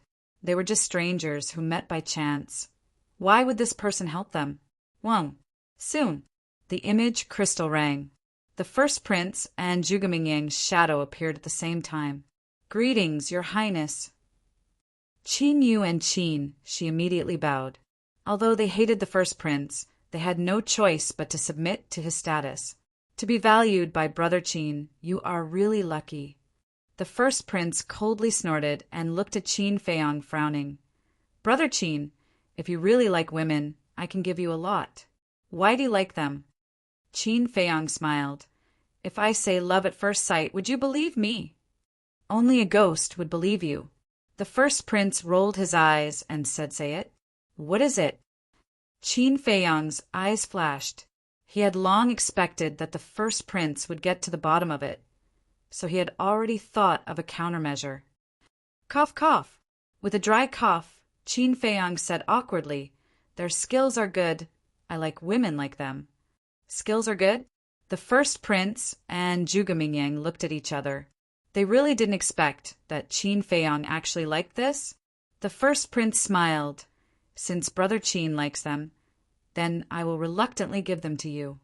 Qin Feiyong cupped his hands and smiled. "Then I will thank your highness here." The first prince waved his hand. "It's a small matter. Let's drink together when we have time. Okay. Qin Feiyang nodded. Then you can continue playing. I will inform the owner of the Fragrant Moon Inn. With that, the first prince turned off the image crystal. Huh. As soon as the image crystal was turned off, the first prince couldn't help but laugh, his face full of ridicule. However, Zhuge Mingyang's eyes flickered as he suddenly asked, Your Highness, don't you find it strange? What's strange? The first prince asked. According to my sources, this Qin Feiyang isn't someone who covets beauty. But now, he insists on taking Qin Yu and Qin Yu away. Isn't this a little strange? Zhuge Mingyang frowned. You're thinking too much. Qin Yu and Qin Shi have been in the Fragrant Moon brothel for more than 10 years and have served countless men. In this aspect, even those experienced men can't resist, let alone Qin Feiyang. This Qin Feiyang looks like a chick at first glance. Once he has tasted the pleasure of a man and a woman, he will naturally indulge in it. Actually, this is good too. At least we can grasp one of his weaknesses. The first prince sneered. Is that so? Zhuge Mingyang muttered. He had a feeling that this matter was not so simple. Fragrant Moon brothel. Seeing the first prince nod, Qin Yu and Qin Shi hugged each other and cried silently. It had been more than 10 years. They had suffered mental torture every day and lived a life worse than death. Now that they were finally free, they couldn't help but shed tears of joy. Qin Feiyang didn't say anything and just looked at them silently. He could understand the feelings of the two women at this moment, because these years were also like years for him. Dong! A moment later, there was a knock on the door. Qin Yu and Qin Shi wiped away their tears, tidied up their messy long hair, and looked at Qin Feiyang. Qin, she said, we've made a fool of ourselves. Qin Feiyang smiled faintly, looked up at the door, and said, Come in. The door opened. A man and a woman walked into the pavilion. The woman was the brothel keeper. The man was a middle-aged man with a thin figure, wearing a white robe, with mottled white hair at his temples, with a vicissitude aura. This person walked into the tea room, looked at Qin Feiyang, and cupped his hands with a smile. I'm the owner of the Fragrant Moon Pavilion. Greetings, young Master Qin. Qin Feiyang nodded and smiled. The owner looked at the brothel keeper and Qin Yu and said, You two go out first. Yes. The three bowed and turned to leave the pavilion one after another, closing the door. The owner also withdrew his gaze and sat opposite Qin Feiyang, saying with a smile, I didn't expect young Master Qin to be His Highness's guest. Qin Feiyang's eyes flashed slightly, and he said with a faint smile, It seems that the owner is also His Highness's man. The owner of the Fragrant Moon Pavilion was stunned and asked curiously, How do you know? Only Zhuge Mingyang knows that I follow His Highness. Moreover, His Highness has always asked me to hide this matter. May I ask how you know? Without a doubt, His Highness must have told you personally. Doesn't this prove that you are a person His Highness trusts very much? Qin Feiyang smiled faintly. Hearing these words, the owner looked at Qin Feiyang in a daze, shook his head, and smiled. Just based on this, young Master Qin can think so much. Indeed, his mind is extraordinary. Qin Feiyang shook his head and said, I'm just a little clever. How dare I show off in front of an expert? In terms of brains, looking at the whole younger generation of the imperial capital, probably only Zhuge Mingyang can compete with you. So young Master Qin doesn't have to be modest. As for Qin Yu and Qin Shi, the first prince also said that you can take them away at any time. The owner smiled. Thank you, owner. But I have one more thing to talk to you about. Qin Feiyang said. What is there to talk about between us? The owner was suspicious. Qin Feiyang said, Of course there is. I heard that you have a 5th-grade pill fire in your hands. The owner was slightly stunned and nodded. Many people know about this. What's the matter? To be honest, I came to the fragrant moon brothel this time for the 5th grade pill fire. Owner, you can name your price. Qin Feiyang didn't talk nonsense and directly revealed his real purpose. I was wondering why young Master Qin would come to my fragrant moon brothel today. It turns out that you have ulterior motives, the owner said with a playful look in his eyes. Qin Feiyang leaned on the chair and put his hands on his legs. He looked calmly at the owner of the fragrant moon brothel and said, "There's no need to say these meaningless words." Since young Master Qin doesn't want to say meaningless words, then I won't beat around the bush. Although my attainments in alchemy are not as good as young Master Qin, I'm still an alchemist. So I won't sell this 5th grade pill fire to you, the owner said. Is that so? Qin Feiyang smiled indifferently, took out a potential pill, and threw it on the tea table. The owner immediately looked at the potential pill, and his eyes shone brightly. Is it enough? Qin Feiyang asked. The owner didn't say anything, and his eyes flickered. Qin Feiyang took out another pill, threw it on the tea table, and asked, "Is this enough?" The owner still didn't say anything. Qin Feiyang smiled playfully, took out 3 potential pills, and said, "Is it enough?" When it's time to keep a low profile, he will keep a low profile. But when it's time to show off, he won't be careless at all. Since this person wasn't willing to sell, then he will use the potential pill. Anyway, he didn't lack potential pills now. He didn't believe that this person wouldn't be tempted. However, the owner was still silent. To be honest, he was indeed tempted, because no matter how precious the 5th grade pill fire was, it couldn't be compared to the value of the potential pill. But looking at Qin Feiyang's indifferent face, he wanted to see where Qin Feiyang's limit was. To put it simply, he was greedy and wanted a few more. Is it still not enough? Qin Feiyang raised the corner of his mouth, took out 5 potential pills at once, and directly threw them on the table. A total of 10 potential pills. Although his behavior seemed frivolous, he was observing the owner's expression throughout the whole process. So, he had seen the Tower Master's interest in him. Seeing that the owner still didn't show any signs of speaking, Qin Feiyang smiled faintly. It seems that the owner really doesn't intend to sell the pill fire. Since that's the case, then I won't force you. Goodbye. After saying that, he grabbed the 10 potential pills on the table, got up, and strode away. This change caught the owner of the fragrant moon in a little off guard. Looking at this guy's attitude before, wasn't he determined to get it? Why did he suddenly give up? Young Master Qin, wait. After he came back to his senses, he hurriedly got up and said, "You're still too inexperienced to fight with me." Qin Feiyang secretly smiled disdainfully, turned to look at the owner suspiciously, and asked, "Is there anything else?" "I've thought about it carefully. The 5th grade pill fire is actually not that useful to me. And young Master Qin is the Crown Prince's guest, and you're so sincere. If I still refuse, wouldn't I be too heartless?" The owner smiled. "So?" Qin Feiyang asked. The owner said, "So, I plan to sell the pill fire to you. In that case, then I'll thank the owner first. Here are 5 potential pills. Please kindly accept them." Qin Feiyang took out 5 potential pills, walked into the tea room, and handed them to the owner. The owner was stunned and frowned. "Why are there 5 pills? Shouldn't there be 10? Qin Feiyang shook his fingers and said, "No, no, no. There were 10 pills just now, but now there are only 5. The owner looked at the 5 potential pills, and then looked at Qin Feiyang, not knowing what to do. Although I don't lack potential pills, I'm very particular about principles. If you're really sincere, I'll naturally show my sincerity too." Qin Feiyang smiled faintly. "I'm not sincere?"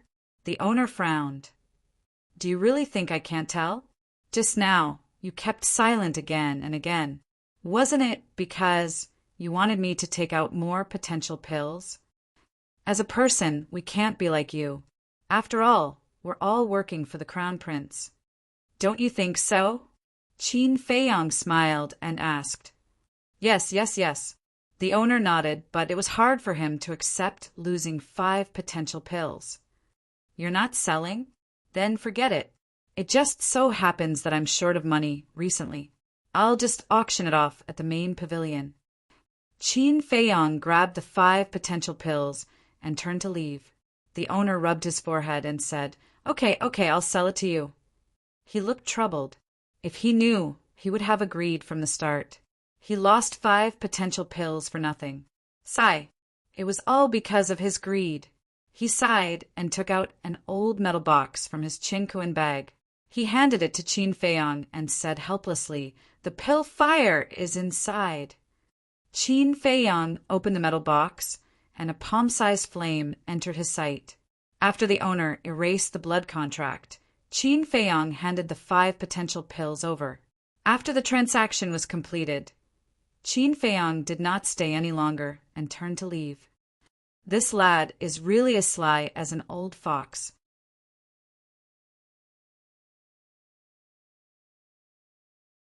Chapter 718.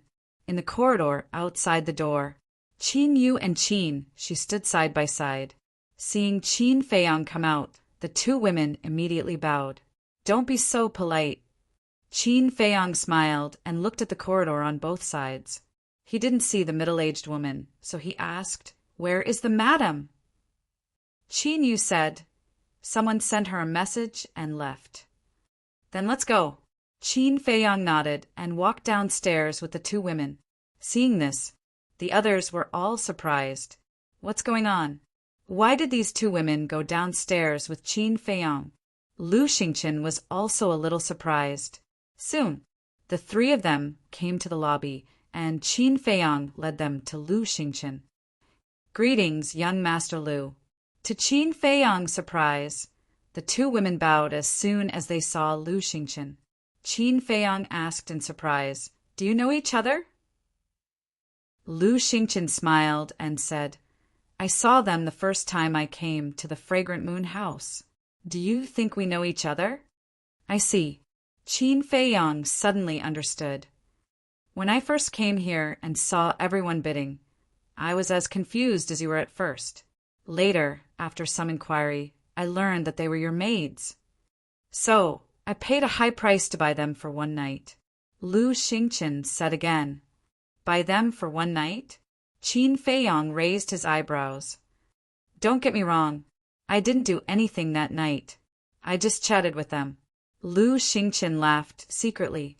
Qin Feiyang said, So, you also know why they are in the Fragrant Moon house? Yes.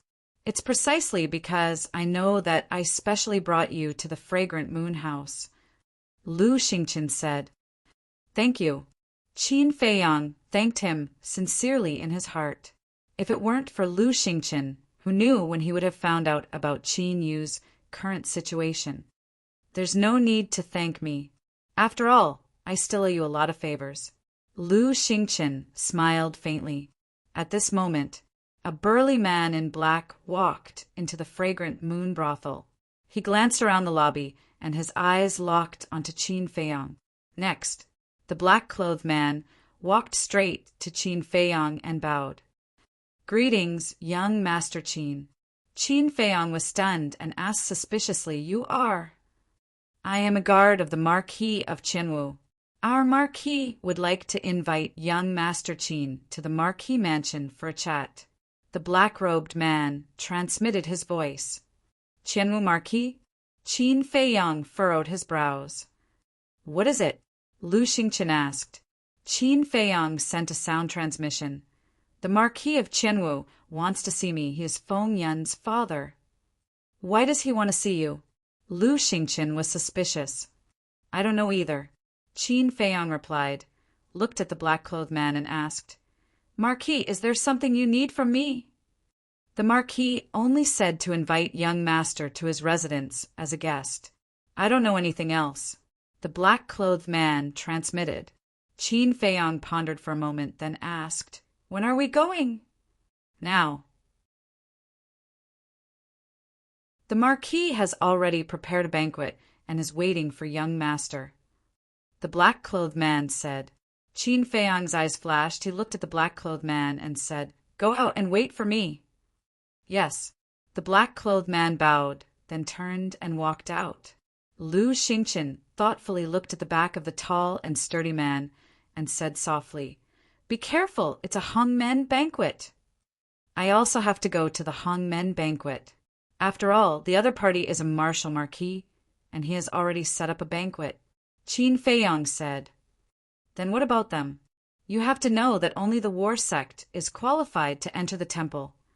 Lu Xingqian glanced at Qin Yu and Qin Yu as he asked. Qin Feiyang laughed. "This is very easy to arrange. Just let them go to the castle." But before his voice faded, Qin Yu said, "Young master, I have a presumptuous request." Qin Feiyang laughed. "There's no harm in saying it." Qin Yu said, "It's been more than 10 years. We have never returned home. We want to go home to visit our family. Please help us." "You haven't gone back for more than 10 years?" Qin Feiyang frowned. The two women nodded. Lu Xingqian asked, "It's the Lord of the Fragrant Moon Inn. She won't let you go back." The two women nodded again. "Sigh, how pitiful." Lu Xingqian sighed. Qin Feiyang's eyes flashed with killing intent. Whether it was the first prince or the Lord of the Fragrant Moon Inn, they all deserved to be killed. But soon, the killing intent in his eyes was concealed, and he said with a smile, "You can go back and accompany your family." "Thank you, young master." The two were overjoyed and bowed to thank him. Qin Feiyang smiled, waved his hand, and Fatso appeared. Seeing Fatso appear out of thin air without any warning, everyone in the hall was surprised, including Qin Yu and Qin Yu. Qin Feiyang secretly said, "Escort the two of them back." "No problem. But do you want to tell them your identity?" Fatso asked secretly. "They have just regained their freedom, and their hearts have not calmed down yet, so don't tell them for the time being." Qin Feiyang sent a sound transmission. In fact, what worried him the most was that the two women felt sorry for him and discredited him. If they knew that he was the 14th prince now, they would definitely feel even more guilty and ashamed to see him again. At that time, they might do something stupid. "Understood." Fatso nodded. "Protect them well. I don't want them to be hurt again." Qin Feiyang stood up, patted Fatso's shoulder, and turned to walk out of the Fragrant Moon Inn. The black-clothed man immediately opened a portal, and the two were about to walk in. "Qin Feiyang, wait, let's talk." But at this moment, a calm voice suddenly sounded. Qin Feiyang looked in the direction of the voice and saw a familiar figure on the opposite street through the moonlight. It was Zhuge Mingyang. The black-clothed man's pupils shrank, and he bowed. "Greetings, young master Zhuge." "Mm." Zhuge Mingyang nodded, looked at Qin Feiyang, and said, "Follow me." After that, he walked into a small alley behind him. Under the hazy moonlight, Zhuge Mingyang's expression could not be seen clearly, but there was a hint of gloominess in his calm voice. Qin Feiyang frowned and said to the black-clothed man, "Wait for me." "Okay." The black-clothed man nodded, and after Qin Feiyang entered the alley, there was a hint of suspicion in his eyes. In the alley, the buildings on both sides blocked the moonlight, making the place extremely gloomy. Qin Feiyang and Zhuge Mingyang stood facing each other. Zhuge Mingyang said, "Qin Feiyang, I really can't see through you. Can you tell me who you are?" Qin Feiyang's heart skipped a beat, and he said with a smile, "Why do you say that, brother Zhuge?" "The first prince said that you are addicted to beauties because you have tasted the forbidden fruit, but I don't believe him. So just now I sent a message to the brothel keeper of the Fragrant Moon Inn to ask her about the situation." Zhuge Mingyang said. Qin Feiyang suddenly said, "So it was you who sent her a message?" "That's right. According to the brothel keeper, from the time Qin Yu and Qin she entered the Chun-Yi pavilion to the time you asked Qin she to call her, it was only a few hundred breaths of time." "I don't understand. How can a person who is greedy for beauties find pleasure in such a short time? Brother Qin, please answer this question for me." Zhuge Mingyang said, his eyes becoming a little sharp. Qin Feiyang's pupils shrank. Zhuge Mingyang was really meticulous. At the same time, he was also quite angry. At that time, he was angry and anxious and neglected this point. Nothing to say? Then let me say it. You didn't have any physical contact with Qin Yu and Qin Shi. There must be other reasons for you to help them, Zhuge Mingyang said. Qin Feiyang said calmly, then I also want to ask Brother Zhuge a question. You are such a smart person. Why do you want to work for the first prince? I have already answered this question. The princes are fighting openly and secretly. If I don't choose a side, I will be implicated sooner or later. Zhuge Mingyang said.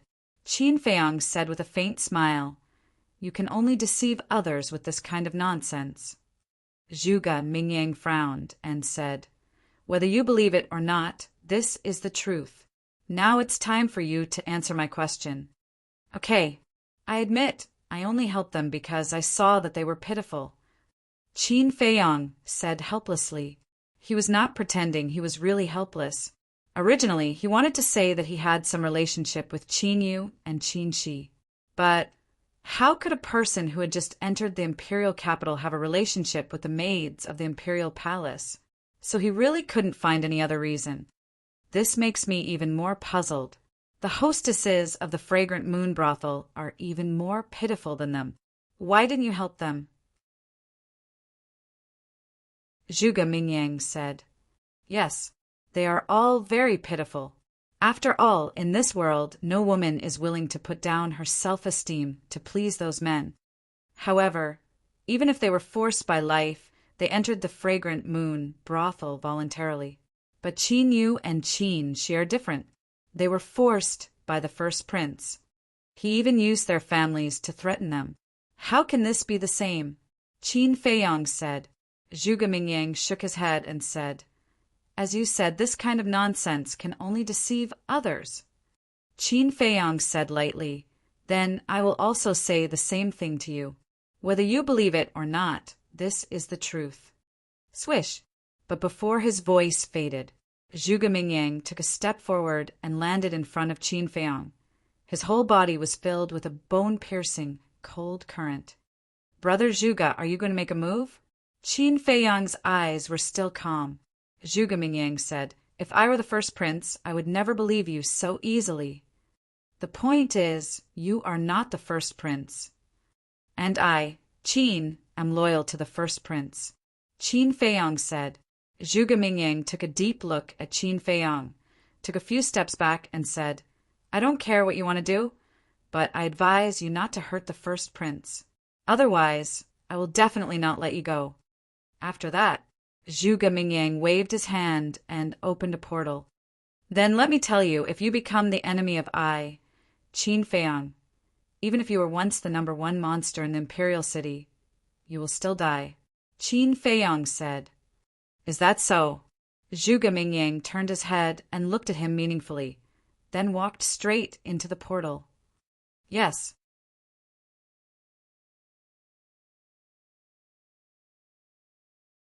Chapter 719. Inner City. A huge mansion was located in the South City district. Inside the mansion, layers upon layers of majestic halls stood tall. Gardens, pavilions, small bridges, and flowing water were everywhere, and every intersection was guarded by guards. The security was extremely tight. Banquet hall. A long dining table was placed in the center. It was more than 10 meters long.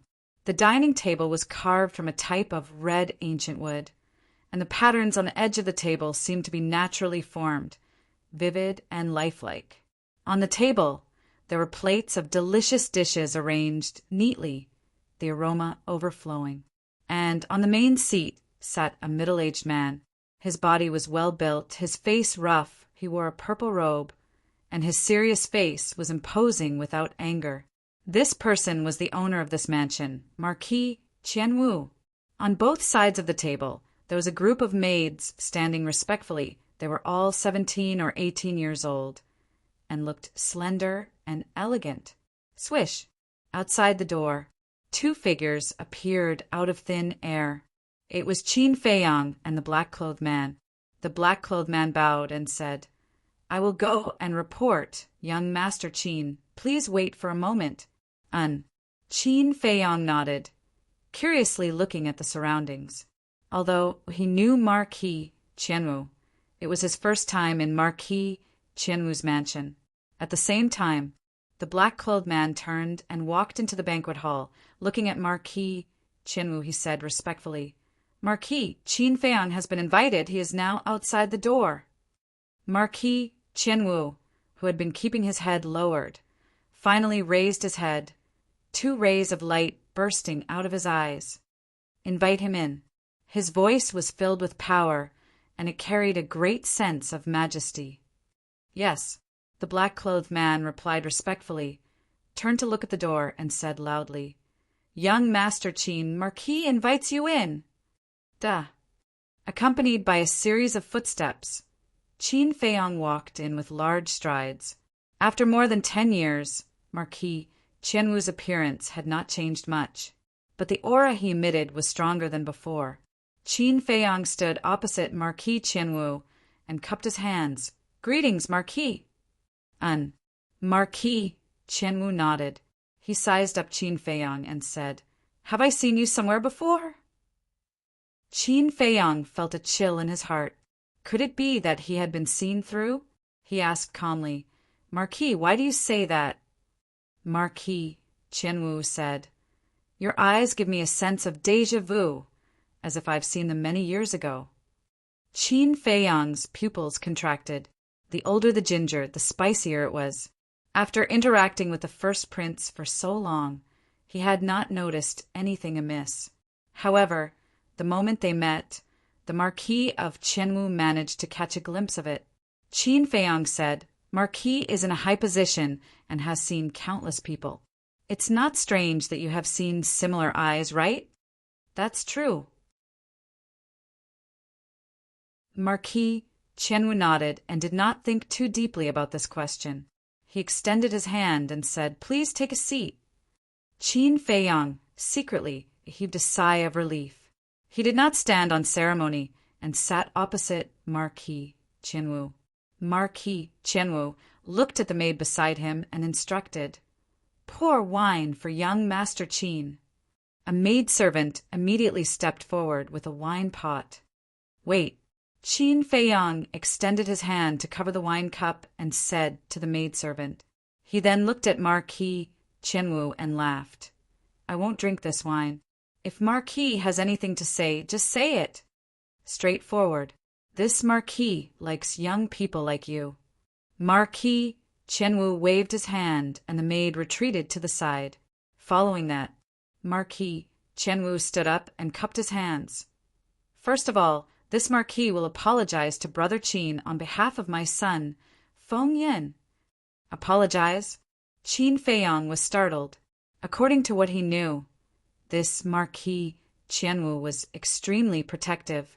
Logically speaking, he should take the opportunity to make things difficult for him. What was this person planning? Qin Feiyong's eyes flashed as he laughed.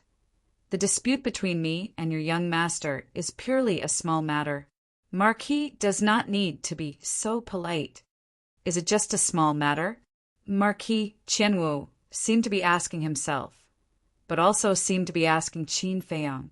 He then returned to his seat and said, "But it's just a small matter, and almost half of my house of Marquis' fortune has been lost." Qin Feiyong was surprised. So much? Actually, he was still somewhat dissatisfied in his heart. He had originally thought that Feng Yin would make Marquis Qianwu go bankrupt this time. After all, the people who bet at that time had basically bet all of their wealth. But he didn't expect that it was only half. From the looks of it, Marquis Qianwu's fortune was quite astonishing. Marquis Qianwu sized up Qin Feiyong and said indifferently, "After hearing my words, is Brother Qin a little disappointed?" "Disappointed? Where did that come from?" "I, Qin, have never targeted senior Brother Feng Yin and the Marquis." Qin Feiyong said somewhat innocently, "Is that so?" Marquis Qianwu asked, the expression in his eyes gradually changing. "Of course. The grudge between senior brother Feng Yin and I is actually a misunderstanding. Furthermore, I, Qin, did not place a bet at that time. Qin Feiyang said, Indeed, you did not place a bet, but you instigated others to do so. If not for your instigation, would I have lost so much of my fortune? Marquis Qianwu said. Qin Feiyang raised his eyebrows. He could tell that this was a trap. If Marquis invited me here for this matter, then please forgive me for being rude. Goodbye. Qin Feiyang stood up and was about to leave. Swish! But at this moment, the black-clothed man took a step forward and blocked the door, blocking Qin Feiyang's path. Qin Feiyang's gaze darkened. He turned to look at Marquis Qianwu and said, What do you mean?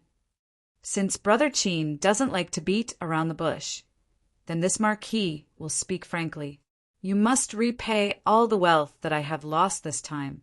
Otherwise, don't even think about walking out of this door. Marquis Qianwu leaned on his chair and said indifferently. Hearing this, Qin Feiyang was so angry that he laughed. Your fortune was lost by that idiot Feng Yin, and now you want me to compensate you. Don't you find it funny? Whether Feng Yin is stupid or not is his business, and whether you compensate or not is your business. It has nothing to do with each other. Marquis Qianwu said. Qin Feiyang sneered. First peaceful means, then force. Marquis is indeed worthy of being an overlord. Marquis Qianwu's gaze was cold as he said, Young man, think carefully before you speak. Less trouble comes from the mouth. Is that so? Qin Feiyang's mouth lifted as he laughed. Then I will kindly advise Marquis, don't think too highly of yourself. Be careful of falling. He actually dared to speak to the Marquis like this? The maids and the black-clothed man all felt that it was inconceivable. Ha ha, Marquis, Qianwu laughed loudly and said, Little brother is indeed, as the rumors say.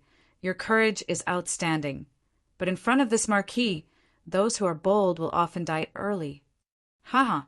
Qin Feiyang laughed faintly. Since he could not leave, he walked to the dining table and sat down on the chair.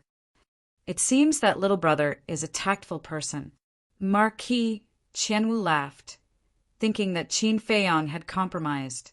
Qin Feiyang could not be bothered with him, and looked at the maid beside him, saying, Give me the wine. The maid was startled, and could not help but look at Marquis Qianwu. Give it to him. Marquis Qianwu said. Yes. The maid obediently brought over the wine jug. Qin Feiyang grabbed the wine jug and started to drink without caring about anything else. Gradually, Marquis Qianwu also lost his patience and said, When do you plan to compensate? The wine of the Marquis's mansion is delicious. Qin Feiyang praised.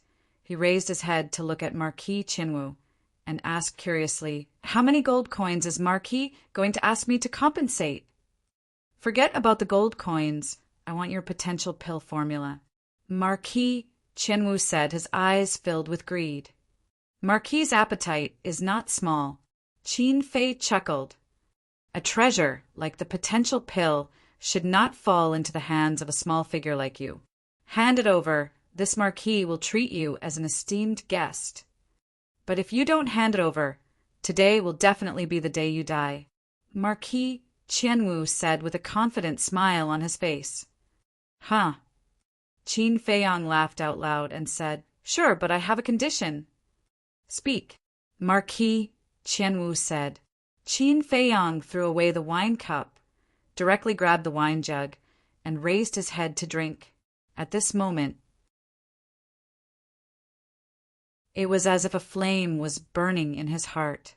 The blood in his body seemed to be boiling as well. Crack! Just like that, he finished the entire jug of wine. Then he exerted force with his hand, and the wine jug shattered. Following that, he raised his head and stared at Marquis Qianwu, revealing a mouthful of pure white teeth, and said, Kill your son with your own hands, and I will give you the potential pill formula. Pow! Hearing this, Marquis Qianwu suddenly stood up and slammed his palm onto the dining table. The dining table was instantly torn apart. The dishes on the table splattered all over the floor. Why are you so agitated? You must know that this is a potential pill. Compared to your useless son, it is much more valuable. Looking at the angry Marquis Qianwu, Qin Feiyang was not the slightest bit nervous. He sat on the chair as steadily as Mount Tai and looked at Marquis Qianwu with a smile.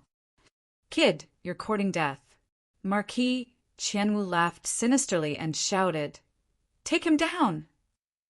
Shua, the black-clothed man blocking the door, immediately took a step forward and landed behind Qin Feiyang. His large hand shot out explosively, grabbing towards Qin Feiyang's shoulder. Do you dare? Qin Feiyang laughed in ridicule and slowly took out the crown prince's token, holding it in his hand and playing with it. That is, when Marquis Qianwu saw the crown prince's token, his eyes were immediately filled with bewilderment, and he immediately shouted to the black-clothed man, Wait! The black-clothed man's hand was already grabbing Qin Feiyang's shoulder, but when he heard Marquis Qianwu shout, he immediately let go and looked suspiciously at Marquis Qianwu. Look at this. Qin Feiyang raised the crown prince's token and waved it in front of the black-clothed man's eyes without turning his head. This is the crown prince's token. The black-clothed man's expression changed. This Qin Feiyang was actually the first prince's guest of honor? Marquis Qianwu also froze there, not knowing what to do. The first prince had already been appointed as the crown prince. Compared to the other princes, he was the most likely person to succeed the throne. And this crown prince was willing to give the crown prince's token to this person, which meant that he valued this Qin Feiyang greatly. If he were to harm Qin Feiyang now, it would be equivalent to offending the first prince. Offending the crown prince was not a small matter. Even he, Marquis Qianwu, could not withstand the anger of a crown prince. Therefore, he was now in a difficult position.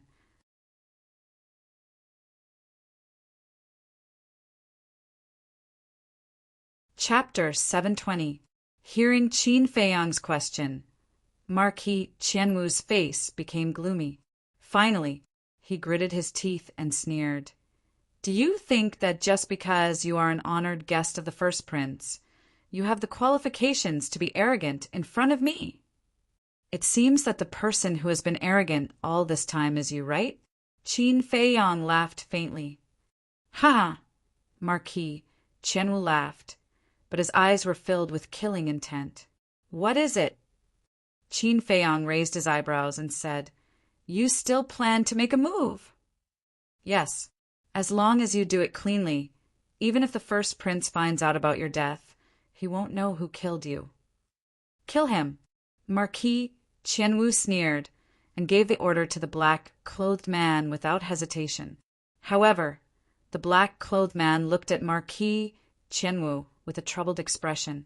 Marquis Qianwu said angrily, Do it! Didn't you hear me?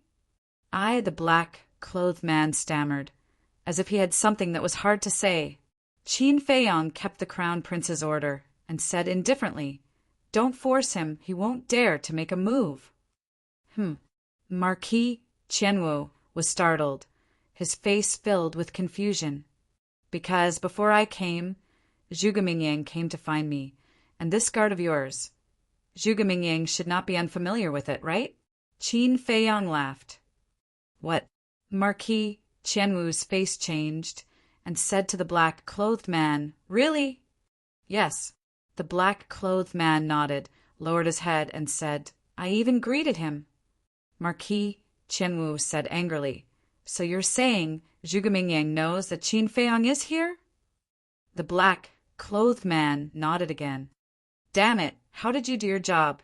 Marquis Qianwu was furious. Marquis, you didn't tell me that you were going to deal with Qin Feiyang. The black-clothed man felt wronged. You still dare to quibble? Marquis Qianwu roared. He was about to go crazy. Zhuge Mingyang knew that Qin Feiyang had come here. So if something were to happen to Qin Feiyang, the first person to suspect would definitely be him, the Marquis of Qianwu. Marquis, remember to be more cautious the next time you do something like this. Qin Feiyang stood up and looked at the Marquis of Qinwu in ridicule before turning around and walking towards the door. At the same time, he could not help but sigh in his heart. He didn't expect that Zhuge Mingyang's suspicion would save his life. Sometimes, fate played tricks on people. If Zhuge Mingyang did not suspect him and did not come to the fragrant moon brothel to look for him, then he would have been in deep trouble today. But just as Qin Feiyang reached the door, suddenly, a blood-curdling scream rang out. Qin Feiyang was shocked. He hurriedly turned his head to look, and his expression changed on the spot. A huge bloody hole had appeared on the back of the black-robed man. Blood was gushing out. What's going on? Qin Feiyang was bewildered. He looked at the Marquis of Qinwu, only to see that the Marquis of Qinwu had raised his arm. His fingertips were still filled with battle qi. It was obvious that the black-robed man was killed by the Marquis of Qinwu. But why did the Marquis of Qinwu do this? The surrounding maids also turned pale as they looked at the Marquis of Qinwu, their bodies trembling. But before Qin Feiyang could figure out the situation, the Marquis of Qinwu actually tried to kill the maids again. Streaks of battle qi tore through the sky and shot into the maids' foreheads like sharp arrows. In the blink of an eye, other than Qin Feiyang, everyone in the banquet hall had lost their lives. However, before it was over, the Marquis of Qinwu rushed out of the banquet hall and killed all the guards around him. Then, he returned to the banquet hall and closed the door. What are you doing? Are you crazy? Qin Feiyang looked at the Marquis of Qinwu in shock and anger, a strong sense of unease rising in his heart. I am crazy. As the Marquis of Qinwu walked towards Qin Feiyang, he laughed sinisterly. His face was distorted and looked extremely sinister. At the same time, his entire body was filled with hostility, like a wild beast that had gone mad. Qin Feiyang's face darkened. Suddenly, his gaze trembled as he pointed at the black-robed man and said, "You want to frame him? You're really smart. That's right. When this Marquis kills you and the first prince investigates, this Marquis will say that it was this guard who killed you while this Marquis wasn't around. And right now there's only you and me. As long as you die, there will be no evidence. How is it? You didn't expect this Marquis to be so smart. Little bastard, don't think that just because you have the Crown Prince token, you can eat this Marquis. You're still too inexperienced." The Marquis of Qinwu laughed sinisterly. "You really deserve to die." Qin Feiyang clenched his fists. In order to achieve his goal, he actually used such despicable methods. He was simply shameless to the extreme. Go to hell, little bastard. When you die, everything on you, including the potential pill formula, will be this Marquis's. Marquis Qinwu laughed out loud. His speed suddenly increased and instantly landed in front of Qin Feiyang. Then his big hand was like an eagle's claw, grabbing towards Qin Feiyang's head. That murderous intent made Qin Feiyang's scalp go numb. Swish! Without hesitation, he used the phantom steps and retreated backwards. However, how powerful was the strength of a Marquis? How could he compare to it? There was no way to escape. His head was about to be grabbed, and once it was grabbed, it would definitely explode on the spot. However, right at the moment of imminent peril, Qin Feiyang suddenly felt the descent of a mysterious power. Following closely, his vision blurred and he appeared in a secret room. At the same time, he also sensed a familiar aura. He turned around and immediately saw a white-robed youth beside him. Who else could it be but Lu Xingqian? Why are you here? Qin Feiyang was somewhat stunned. I was a little worried, so I snuck in here. In the end, I was right to come, and I returned you a favor. Lu Xingqian laughed, waved his hand, and an image appeared in the air in front of him. This Marquis knows that you have a spatial treasure that can hide in it. This marquee also knows that this spatial treasure of yours is unable to be moved. If you don't want to be trapped inside, then get the hell out of here." In the image, Marquis Qianwu stood in the banquet hall, looking around in shock and anger. He was going crazy. Qin Feiyang looked at the screen, then turned to look at Lu Xingqian and laughed. "Thank you." Lu Xingqian waved his hand and said, "How do you plan to take revenge on him?" Qin Feiyang shook his head. "Martial Marquis are all experts that surpass War Master. I can't afford to offend them right now." Lu Xingqian said, "Then we have to let him pay some interest first, right?" "That's a must. Since he likes his idiot son so much, then I'll make an example out of him." Qin Feiyang's eyes flashed with a cold light. "Interesting."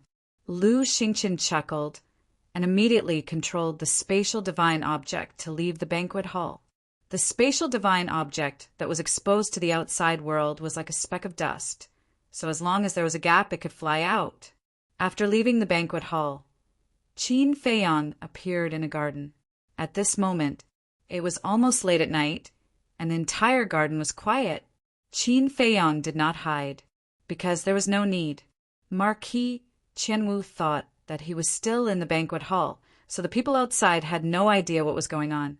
Just like that, he openly walked along a narrow path in the garden. 10 breaths later, he walked to a fork in the road. Here, there was a guard. "Who is it?" Hearing the footsteps, the guard immediately became vigilant. Qin Feiyang walked out from the darkness, cupped his hands, and smiled. "I am Qin Feiyang. Greetings, brother." The guard was startled and asked suspiciously, "Weren't you in the banquet hall?" Qin Feiyang laughed faintly. "I accompanied the Marquis to drink a few cups and resolve the conflict. But after all, the age difference is too great, and I really can't find any common topics, so I wanted to come out and take a look at the Marquis's mansion. So that's how it is." The guard muttered and laughed. "Then, young Master Qin, take your time to tour." "Yes." Qin Feiyang nodded and walked forward. Suddenly he turned around and asked, "Is Senior Brother Feng Yun home?" The guard said, "Yes, during this period of time, he has been grounded by the Marquis." Qin Feiyang suddenly understood. "So it's like that, then tell me where he lives. I'll go and have a chat with him later." "The young master is in the backyard. If you go down this road, you will soon see a pond. The young master lives next to the pond. But the young master is facing the wall to reflect. Don't stay too long." The guard didn't doubt him and told him the truth, because in his opinion, if the conflict hadn't been resolved, the Marquis wouldn't let Qin Feiyang out. In other words, Qin Feiyang could come out of the banquet hall. He must have gotten the Marquis's permission. "Thank you." Qin Feiyang smiled. Then, as he walked, he looked all around him. After leaving the guard's sight, he suddenly disappeared without a trace. Inside the spatial divine item, Qin Feiyang looked at Lu Xingqian and said with a smile, "Did you hear that?" Lu Xingqian nodded with a smile, and then rode the spatial divine item, breaking through the air. Sure enough, it didn't take long for them to see a pond. Beside the pond, there was an exquisite pavilion, with big red lanterns hanging around.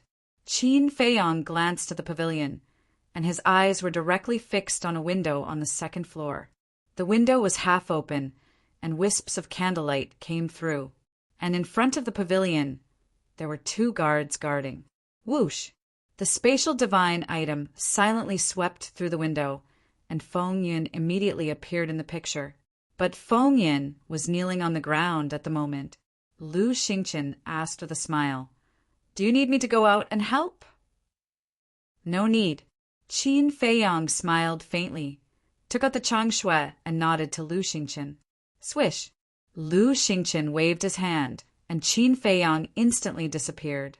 At the same time, behind Feng Yun, Qin Feiyang appeared out of thin air and said with a smile, "Feng Yun, is it comfortable to kneel here?" This voice, Feng Yun's eyes trembled, and he hurriedly turned his head. But the moment he turned around, Qin Feiyang waved his hand, and the changshui cut through the void like a bolt of lightning. Ah! Immediately, Feng Yin covered his neck and let out a painful scream. Fresh blood spurted out from his hands like arrows. What's going on? Go and take a look. At the same time, 2 exclamations came from outside. Immediately after, there was the sound of the door being slammed. It was obvious that the 2 guards who were guarding outside the door had rushed in after hearing the screams. It's too late to find out now. Qin Feiyang smiled, coldly grabbed Feng Yin, and entered Lu Xingqian's spatial divine item. Lu Xingqian looked at Feng Yin, who was already dead, and asked puzzledly, "Why did you bring him in?" Qin Feiyang said, "Of course it's to send him to his father." Ah! Lu Xingqian was stunned, shook his head, and said with a wry smile, "You really know how to torture people." After saying that, he drove the spatial divine item out of the window and shot toward the banquet hall. As for the 2 guards, as soon as they broke into Feng Yin's room and saw the blood flowing on the ground, their faces changed color. One of them shouted, "Quickly inform the Marquis, the young master has been killed." After this person finished speaking, he immediately jumped out of the window and stood in the sky, glancing down gloomily.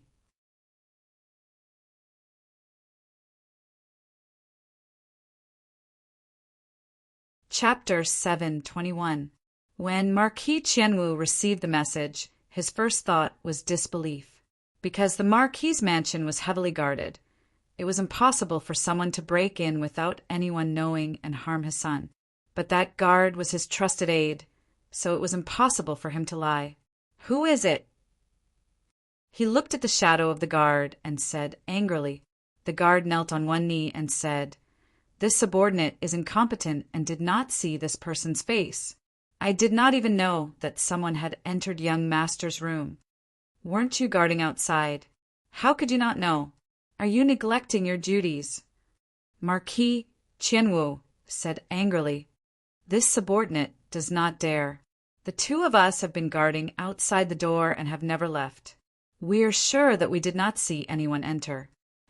The guard said anxiously, if anything happened to Feng Yin, he would definitely not have a good ending.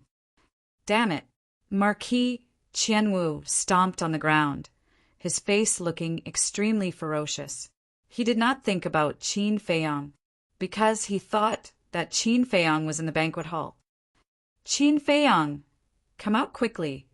This Marquis does not have time to waste with you." He looked at the position where Qin Feiyang disappeared and said gloomily. However, no one answered him. "Little bastard, aren't you very arrogant?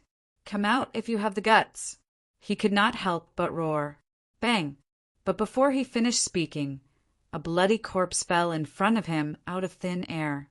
He was slightly taken aback, looked down, and immediately bared his teeth. Wasn't the corpse lying in front of him his son, Feng Yin? "Who? Get out here for this Marquis." He scanned his surroundings, his eyes filled with killing intent. Swish! Suddenly, a white figure materialized. It was Qin Feiyang. The moment he appeared, he cupped his hands and said with a smile, "Marquis, I am deeply sorry for my previous offense, so I specially sent you a big gift." "Big gift?" Marquis Qianwu was stunned. Qin Feiyang said with a faint smile, "Can't you see? Your son is my big gift to you." "What? You killed Feng Yin?" Marquis Qianwu was surprised. "Yeah, you've been so good to me, so of course I have to repay you. How is it? Are you satisfied?" Qin Feiyang grinned. "Impossible. Isn't your spatial treasure immobile?" Marquis Qianwu had a look of disbelief. "The information you obtained might not be true. My respected Marquis, remember this lesson. Don't provoke me again." Qin Feiyang sneered and instantly disappeared without a trace. "Come out. I'm going to kill you.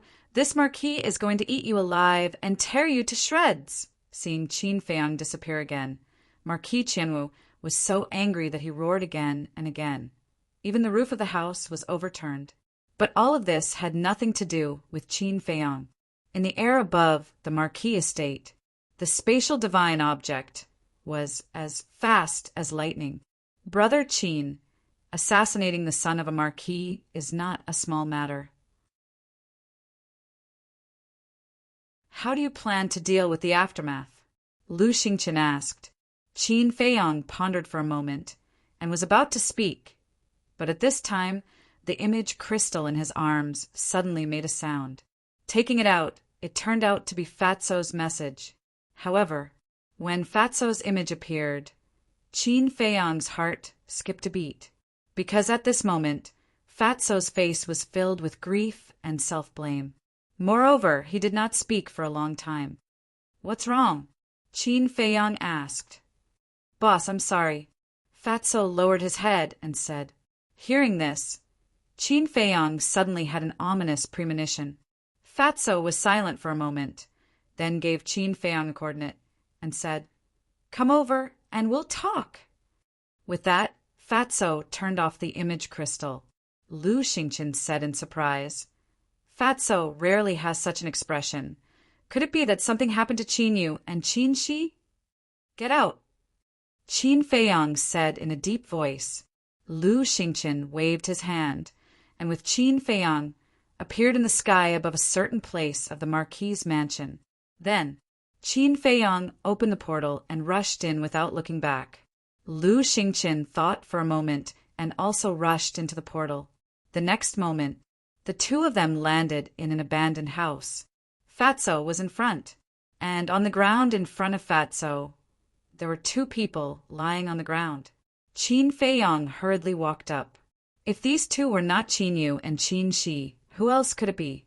But at this moment, there was a dagger in the hearts of the two women. Blood was gurgling. They were already dead. Qin Feiyang grabbed Fatso's clothes on his chest and said angrily, Tell me, what's going on? Fatso's face was full of self-blame. Lu Xingqian looked at Qin Yu and Qin Shi and comforted. Brother Qin, calm down. Listen to Fatso slowly. Qin Feiyang let go of his hand and shouted in a low voice, Speak. Fatso said, Take a look at this house first. Qin Feiyang glanced around. In this place, the ground was riddled with holes and piled with dead branches and rotten leaves. The surrounding houses were also dilapidated, with spider webs everywhere. It was obvious that they had been abandoned for a long time. This is... Qin Feiyang frowned. Fatso said, This is Qin Yu's home. What? Qin Feiyang's eyes trembled. Although he had a good relationship with Qin Yu, he had never been to Qin Yu's home. He only heard Qin Yu say that it was in the 10th city district. Lu Xingqian asked, Why is it so abandoned? Fatso pointed to a well next to him and said, Go there and take a look. Qin Feiyang and Qin Shi walked over and looked down. When they saw the scene at the bottom of the well, even with their temperament, they couldn't help but feel their scalps tingle. The well had dried up, but at the bottom of the well there were piles of bones. Fatso walked to the two and said, The owners of these bones are Qin Yu's family. Qin Yu's family. Qin Feiyang's eyes trembled as he said in a deep voice, Who did this? Take a look at this. Fatso took out a token from his arms. The token was completely black, and there was a thin layer of rust on its surface. But the rust couldn't hide the pattern on the token. On the front of the token, a giant python was engraved. On the back, a word was also engraved. This word was one. Looking at the word one, Qin Feiyang held the token tightly, and a piercing cold light burst out from his eyes. Lu Xingqian asked, What does this one represent? Qin Feiyang said word by word, This one represents the first prince. Lu Xingqian's pupils shrank. The identity token of the guards of the first prince has a number. For example, the number of the first prince's guards is 1. The second prince's bodyguard. The number on his identity token is 2. Qin Feiyang said again.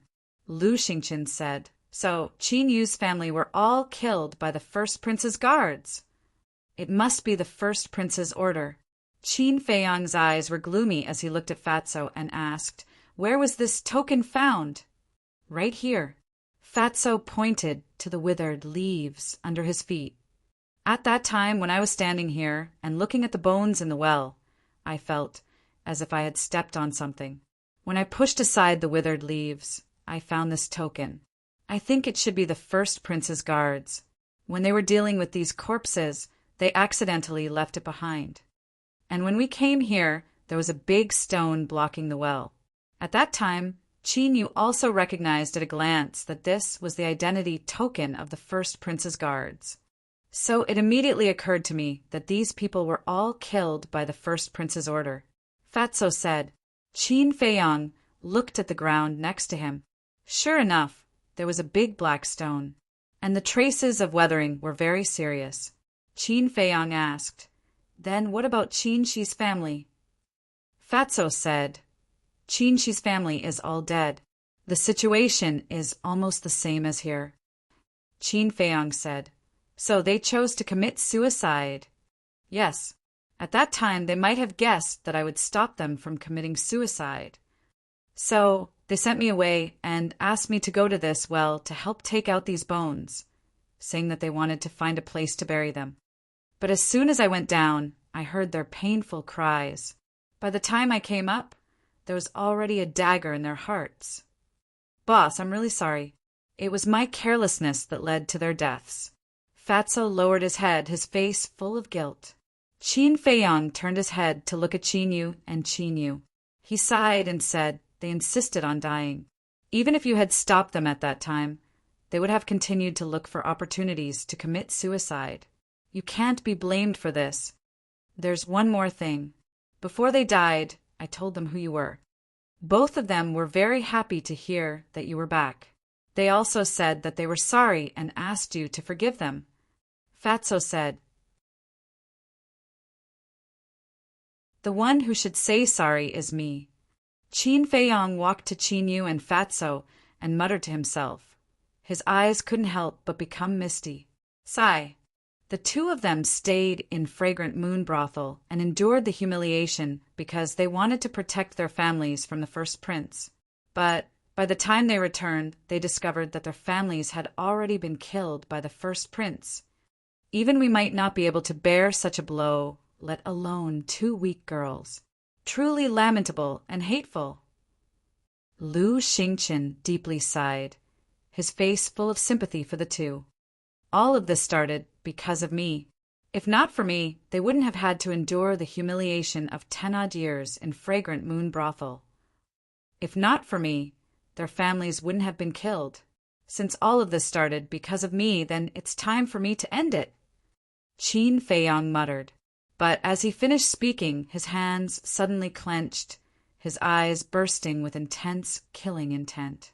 Lu Xingqian's eyes trembled, and he hurriedly said, "Brother Qin, you can't let your emotions affect your decisions." Fatso also advised, "Yes, boss, the first prince does deserve to die, but now is not the time. Even if the people around me die, I still have to endure. Then, am I still worthy of being a man?" Qin Feiyang paused between each word, his eyes flashing with a shocking light. This, Fatso and Lu Xingqian looked at each other. "I'll return to the shrine first. You bury them properly, then come back to the shrine to find me." Qin Feiyang said to Fatso, then opened a teleportation gate and strode in with the rusty black token. Lu Xingqian frowned and sighed. "It seems that we can't persuade him." "It's useless to persuade boss when he has decided on something. Just wait, the sky of the imperial capital is about to change." Fatso smiled coldly, carried Qin Yu and Lu Xingqian into the well, and placed them on the bones. "Don't worry. Soon, boss will avenge you and your families."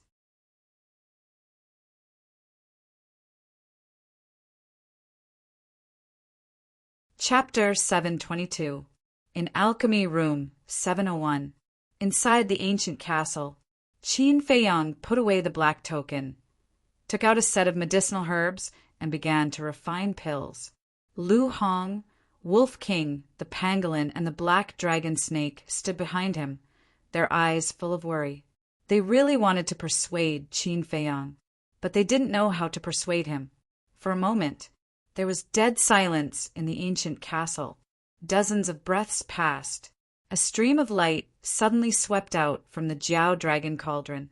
Qin Feiyang stretched out his big hand and grabbed it in his hand. When he turned around and saw the expressions of Lu Hong and the others, he said in amusement, "What are you doing?" Lu Hong asked, "Are you really going to deal with the eldest prince?" Qin Feiyang didn't deny it. Lu Hong's beautiful brows knit together, and she hesitated to speak. "Forget it, don't persuade him. At worst, we'll just run away. Little Qin Zi, I support you." Wolf King stood on the ground and patted his chest. "Yes, I've long disliked him. This time I must kill him." The pangolin said, his eyes flashing, "It doesn't matter. Anyway, since I've boarded your pirate ship, I can only accompany you to the end." The black dragon snake said lightly. Lu Hong looked at them angrily and finally sighed. "Well, I can't help you anyway. I'll just watch you make trouble." "Thank you." Qin Feiyang looked at everyone gratefully and left the ancient castle with Wolf King. Just then, Fatso and Lu Xingqian returned. Fatso said, "They're all buried." "Okay." Qin Feiyang nodded, turned to Lu Xingqian, and said with a smile, "Brother Lu, help me take care of Ren Wuxuang after I leave." Lu Xingqian said, "Why do those sound like your last words?" Qin Feiyang smiled faintly. With a wave of his hand, he opened the stone door of the alchemy room and strode out with Fatso and Wolf King. Lu Xingqian's eyes flashed as he watched the backs of the two people and one beast gradually disappear into the distance. Then he disappeared without a trace. A moment later, Qin Feiyang stood in front of alchemy room number 1 on the first floor. Fatso asked suspiciously, "Boss, what are you trying to do?" "Do what?" "Of course it's to snatch the alchemy fire." Qin Feiyang smiled coldly and knocked on the stone door. "Snatch the alchemy fire?" Fatso and Wolf King looked at each other and immediately became excited. They had been eyeing the pill hall's pill fire for a long time. If it wasn't for Qin Feiyang's orders, they would have already taken action. Very soon, the stone door opened silently. A white-clothed young man entered the line of sight of the two people and one beast. "Qin Feiyang?" When the white-clothed young man saw Qin Feiyang, his eyes revealed a trace of surprise. He cupped his hands and smiled. "Brother Qin, we are honored by your presence. Please forgive us for not welcoming you from afar." At the same time, there was also a trace of hostility. Because this person was Feng Yun's lackey. Therefore, he also didn't like Qin Feiyang, but he didn't dare to offend him. Qin Feiyang sized up the white-clothed young man and transmitted his voice to Wolf King. "Can you see through his cultivation?" 3-star battle ancestor. Wolf King secretly said, "Do you have the confidence to kill him in one strike?" Qin Feiyang asked. "Isn't this a piece of cake?" Wolf King smiled disdainfully and instantly activated Berserk Rage. His cultivation suddenly increased. Before the white-clothed young man could react, he smashed him into meat paste with a claw. He didn't even have time to scream before he died. Blood splattered all over the ground. Amazing. Qin Feiyang gave him a thumbs up and strode into the alchemy room. This alchemy room was twice as big as alchemy room number 701. It had a separate cultivation room and alchemy room. Fatso turned around and closed the stone door. The two people and one wolf walked straight into the alchemy room and knocked on the walls. They were looking for the secret door. According to the layout of the sacred hall and the inner hall, the alchemy fire should be in this alchemy room number 1. But in the end, they didn't find the secret door. What's going on? Wolf King was a little puzzled. Could it be that the alchemy fire wasn't here? Qin Feiyang frowned and said, "Let's go to the cultivation room again." Fatso and Wolf King immediately ran to the cultivation room and searched. Qin Feiyong looked around suspiciously and walked to the front of an iron frame. On the iron shelf, there were dozens of large and small jade bottles. There were all kinds of elixirs inside. Qin Feiyong grabbed the iron shelf and shook it. He pulled hard and moved the iron shelf away. Then he knocked on the wall behind the iron shelf. The sound that came out was full and solid. It meant that there was no secret room behind the wall. Where on earth is it hidden? Qin Feiyong frowned and turned to walk out of the alchemy room. But at this moment, because he moved the iron shelf away with too much force, several jade bottles shook and finally fell to the ground. With a crack, they broke into pieces. But Qin Feiyong suddenly turned around and looked at the ground. Just now, the moment the jade bottles fell to the ground, he obviously felt that the sound was different. Could it be underground? With this doubt, Qin Feiyong walked over and stomped with all his strength. Dong! There was an echo from the ground. It's really down here. Qin Feiyong's eyes lit up and said, "Found it. Come here quickly." Fatso and Wolf King immediately ran in excitedly and asked at the same time, "Where is it?" "Down here." Qin Feiyong pointed at the ground and said. Fatso squatted on the ground and punched hard. When he heard the echo, his squinted eyes lit up. "Don't be happy too early. The secret door in the spiritual state's sanctum and inner sanctum requires the blood of the Pill Hall Master to open. And the entrance here must also require the blood of the Pill Hall Master of the Godly Palace." Wolf King said, "Is this a problem for us? Don't forget that the boss has a godly weapon." Fatso laughed. "Godly weapon?" Wolf King was slightly stunned, and then his eyes lit up. At the same time, Qin Feiyong also took out the Chang Shui. "Let me do it." Fatso grabbed the Chang Shui and slashed at the ground with all his might. Crack! The Chang Shui sank into the ground easily, like cutting tofu. "TSK, TSK, TSK. Awesome." Wolf King was speechless. The ground was very thick, but the Chang Shui was indestructible. In less than 10 breaths, a fist-sized hole appeared. Buzz!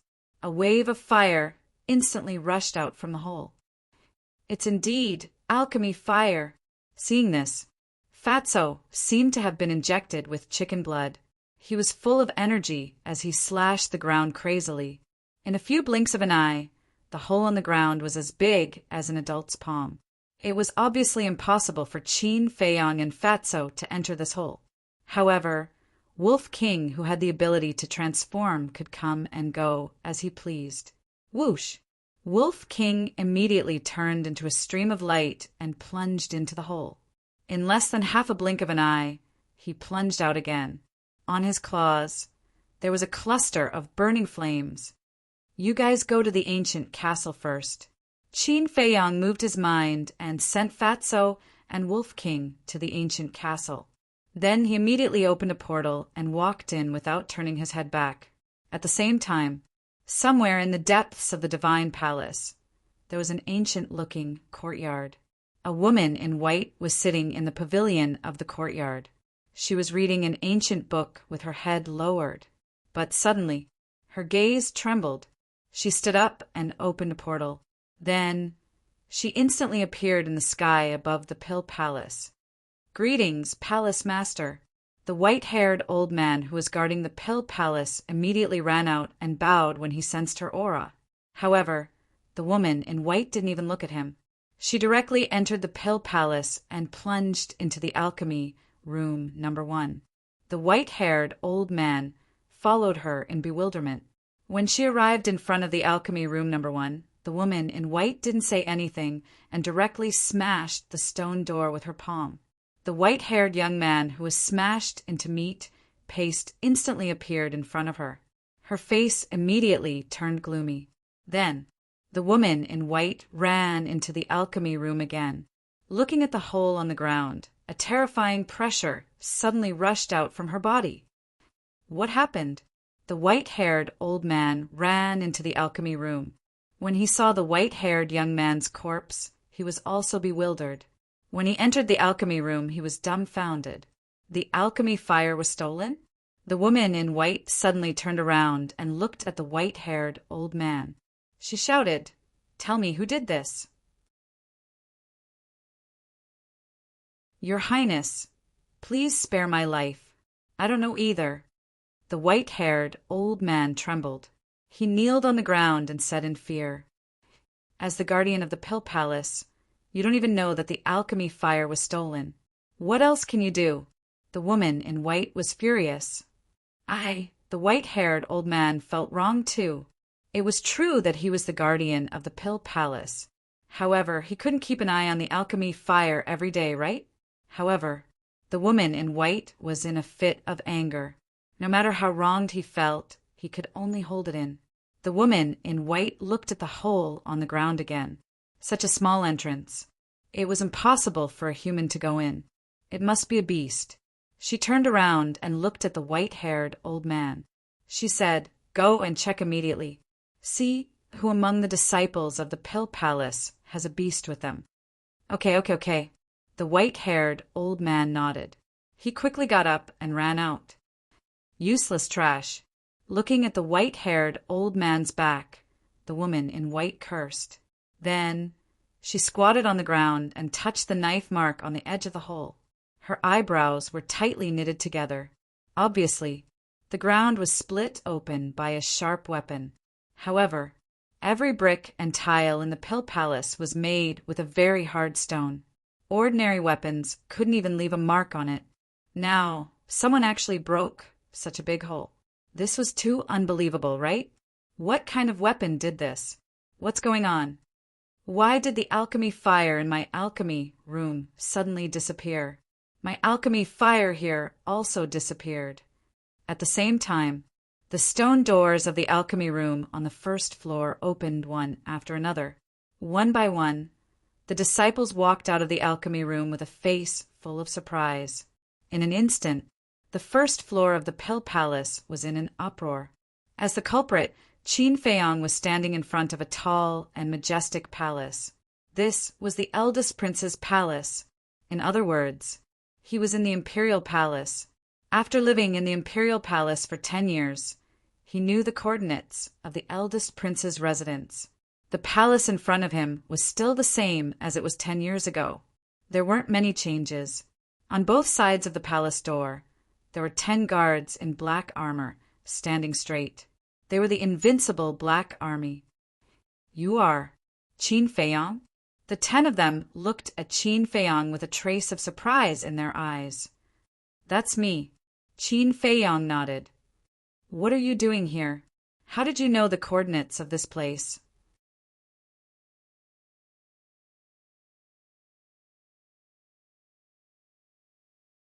Chapter 7:23. Without further ado, Qin Feiyang took out the Crown Prince token. Seeing the Crown Prince token, the eyes of the 10 guards immediately changed with a trace of respect. "Can I go in now?" Qin Feiyang asked. "Yes. Young Master Qin, please come in." The 10 guards quickly retreated to the sides, making way for him. Qin Feiyang put away the Crown Prince token and strode into the palace. The layout of the palace was slightly different from before, but it was still as luxurious as ever. The floor was inlaid with pale golden jade.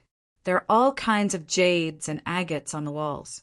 The furniture was also made of high-quality, gold-rimmed nanmu, full of nobility. But seeing all this, Qin Feiyang couldn't help but clench his fists. All these years, in order to survive, he had risked his life outside. But the first prince lived like a prince in the imperial palace. Why? It wasn't because he was jealous, but because he felt it was unfair. They were both princes. But why was there such a big difference in treatment? Phew! Letting out a long breath, Qin Feiyang went straight to the second floor. If he remembered correctly, the first prince lived on the second floor. On the second floor, Qin Feiyang saw the first prince sitting cross-legged on a bed. meditating with his eyes closed. On both sides stood 2 guards.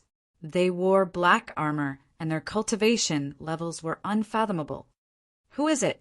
Sensing the appearance of an unfamiliar aura, the 2 guards immediately shouted coldly, "You are—" But when they saw Qin Feiyang, a trace of surprise crept into their eyes. At the same time, the first prince opened his eyes and saw Qin Feiyang standing outside, his brows furrowed. Qin Feiyang cupped his hands and said, "Greetings, your highness." The first prince said, "Come in." Qin Feiyang walked in with large strides. "Brother Qin, didn't I tell you not to come to the imperial palace? If you come in, won't the guards outside know that you have the crown prince token?" The first prince frowned. Qin Feiyang said, "They are your bodyguards. They won't leak it out, will they?" "It's true that they're my guards, but they've all been bribed by other princes. In other words, they are spies placed here by the other princes. I reckon that it won't be long before the news of you possessing the crown prince medallion spreads throughout the imperial capital." The first prince was furious. "So that's how it is. It seems I was too reckless. I ask for your highness' forgiveness." Qin Feiyang cupped his hands and said, actually he knew all of this. There were spies in the residences of all the princes. This was the unspoken rule of the imperial palace, and it was unavoidable. The first prince rubbed his forehead and sighed. "You are my honored guest. What can I do to you? Speak, what's the matter? Is it convenient to talk?" Qin Feiyang looked at the 2 guards beside the first prince.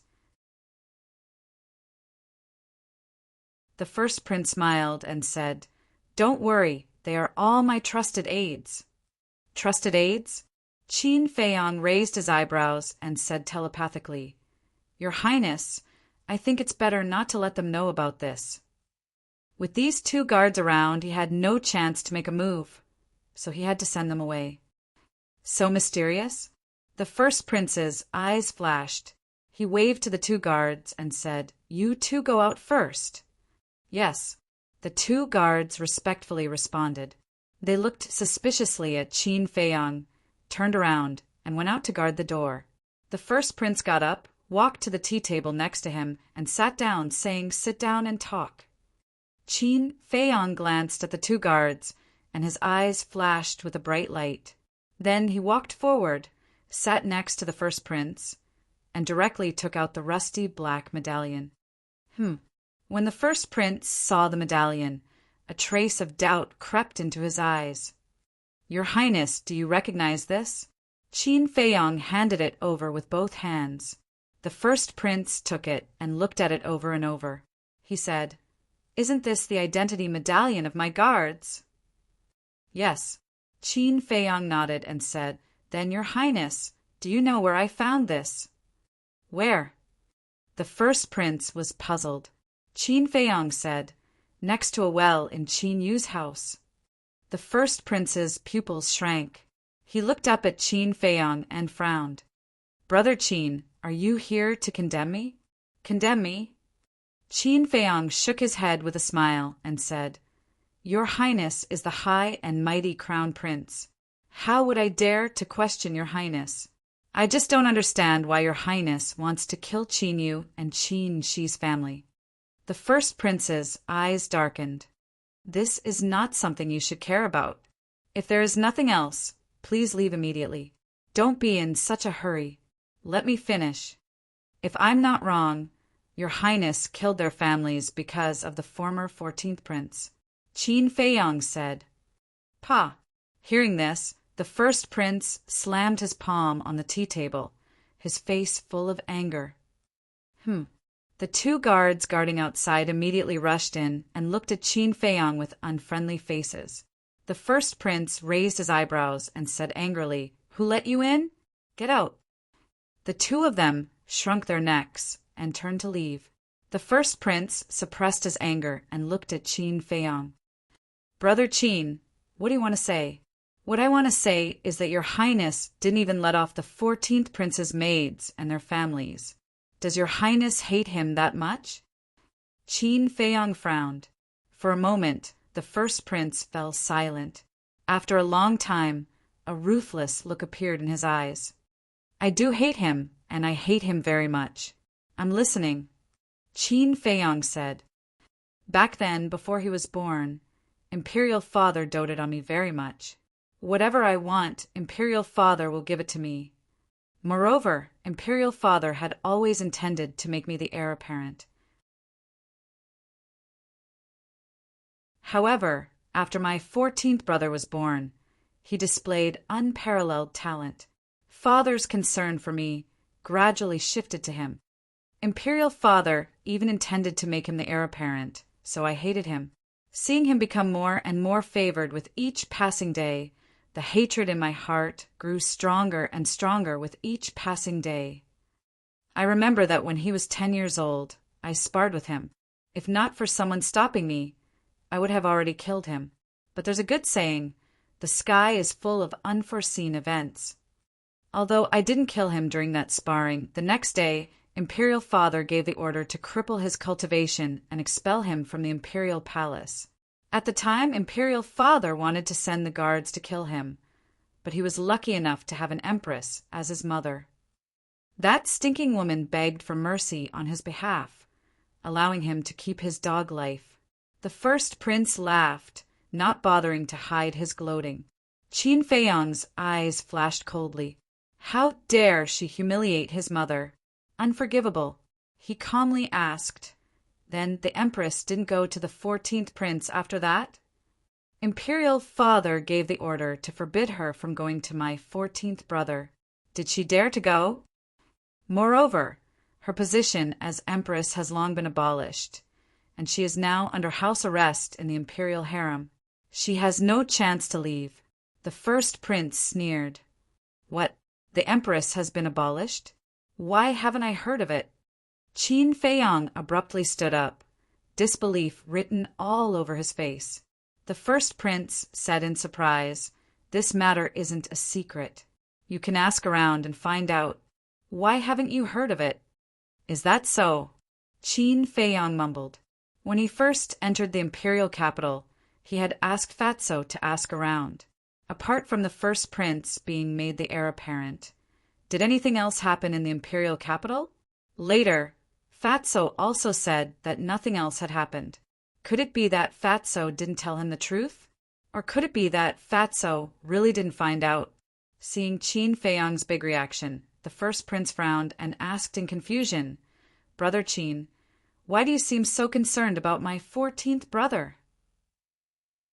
Of course I am. Qin Feiyang smiled. What do you mean? The first prince was stunned. I mean, Qin Feiyang's eyes suddenly turned cold. He stood up and grabbed the first prince's neck. At the same time, with his other hand, he took out a pill and stuffed it into the first prince's mouth. Then, Qin Feiyang let go and took a few steps back. The first prince panted and said in shock and anger, What did you feed me?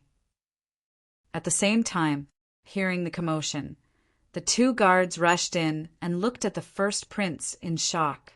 What did you eat? You will know very soon. Qin Feiyang smiled faintly. The first prince shouted, Catch him for me.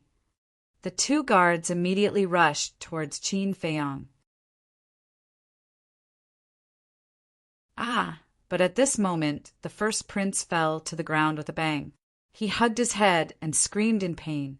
The faces of the two guards who were rushing towards Qin Feiyang changed. They immediately turned around and asked with concern, Your Highness, how are you? It hurts. The first prince howled miserably, his face distorted, and at the same time, his cultivation crazily plummeted. In the blink of an eye, he fell from a 1-star war master to a 1-star war emperor. What's going on? Looking at this scene, the two guards panicked. Qin Feiyang crossed his arms over his chest and laughed. Your Highness, how does the miasma pill taste? That's right. This miasma pill was the pill that Qin Feiyang had refined before he snatched the pill fire. He wanted the first prince to taste the pain and despair that he had once tasted. What? The first prince's face suddenly turned pale. The faces of the two guards also changed. How could they not know about the miasma pill? Back then, the 14th prince was crippled by the miasma pill. Why did you do this to me? Why? The first prince stared at Qin Feiyang and roared. His anger made him lose his sense of pain. Why? Qin Feiyang chuckled and said, I also want to know why the emperor treated the 14th prince like that back then. Who are you? What is your relationship with my 14th brother? The first prince was surprised. Me. I have a good relationship with the 14th prince. He saved my life in the spiritual state, so I want to repay him. Qin Feiyang smiled. The first prince's gaze trembled as he said in surprise, So he's not dead yet? The two guards were also bewildered. Qin Feiyang was silent for a while and sighed, He's already dead. The 14th prince was indeed dead, and the only one left was the current Qin Feiyang. Hearing this answer, both the first prince and the two guards couldn't help but breathe a sigh of relief. The 14th prince's talent was shocking. If he wasn't dead, the imperial capital would be in chaos.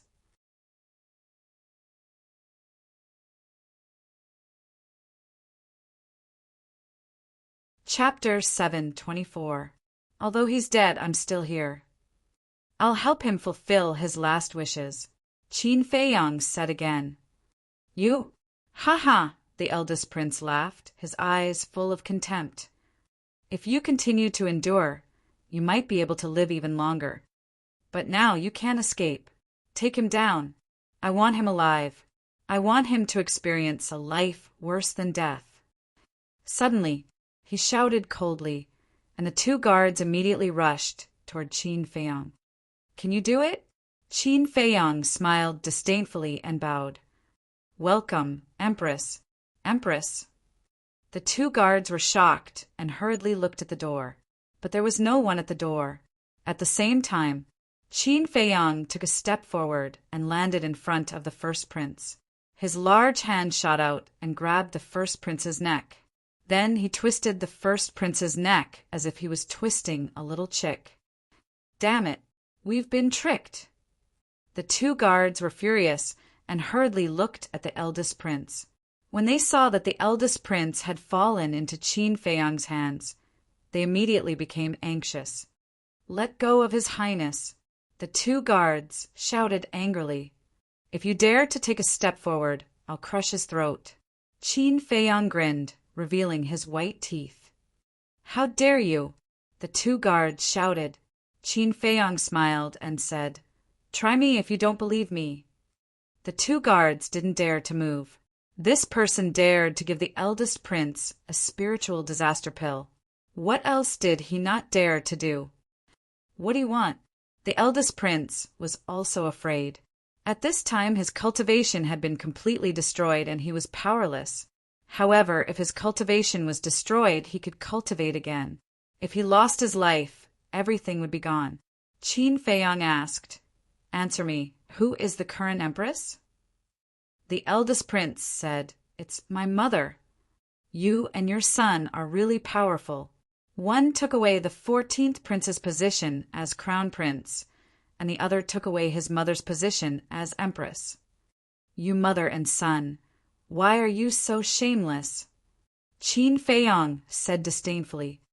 The positions of crown prince and empress were conferred by imperial father. What does it have to do with us? If you want to settle the score, you should look for him. The first prince said furiously. Yes, we do need to ask him about it.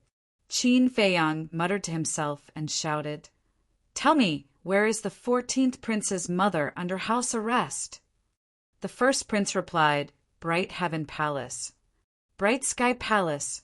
Qin Feiyang's eyes trembled. This name was too familiar. It was the place where he used to live. Furthermore, the Bright Heavenly Palace was a birthday gift from the emperor back then. But now, he was using it to put his mother under house arrest. This was too much. Whoosh! Qin Feiyang waved his hand and opened up a teleportation gate. He grabbed the first prince and walked in with large strides. Where did he go? The two guards looked at the dissipating teleportation gate in bewilderment. He asked about the 14th prince's mother's residence just now. I think he should have gone to Bright Heavenly Palace. Hurry and inform the commander. I'll go to Bright Heavenly Palace to keep an eye on him. After one of the guards finished speaking, he immediately opened a teleportation door. The other guard also hurriedly ran out. What? The first prince was kidnapped by Qin Feiyang, and his cultivation was crippled? This person is too bold. He actually dared to come to the imperial palace to commit murder? Soon, the news spread in the imperial palace. Whether it was the palace maids, eunuchs, or guards below, or the princes, princesses, and concubines above, they were all so shocked that they could not speak. This was the first time someone had come to the imperial palace to commit murder since the establishment of the Great Qin Empire. For a moment, countless people rushed to Bright Heavenly Palace. Many people in the imperial palace had only heard of Qin Feiyang's name, so they all wanted to see if this person had 3 heads and 6 arms to be so audacious. Bright Heavenly Palace. This place covered an area of half a mile. Apart from a palace, the rest of the place was filled with gardens. There was a sea of flowers everywhere, their fragrance assailing the nostrils. There was also a small stream winding around in the garden. The stream water was so clear that one could see the bottom. Colorful little fishes leaped out of the water from time to time, splashing up waves after waves. And somewhere in the stream, there was a pavilion. The pavilion was richly ornamented and had an antique feel. There was a small bridge in front of the pavilion's entrance.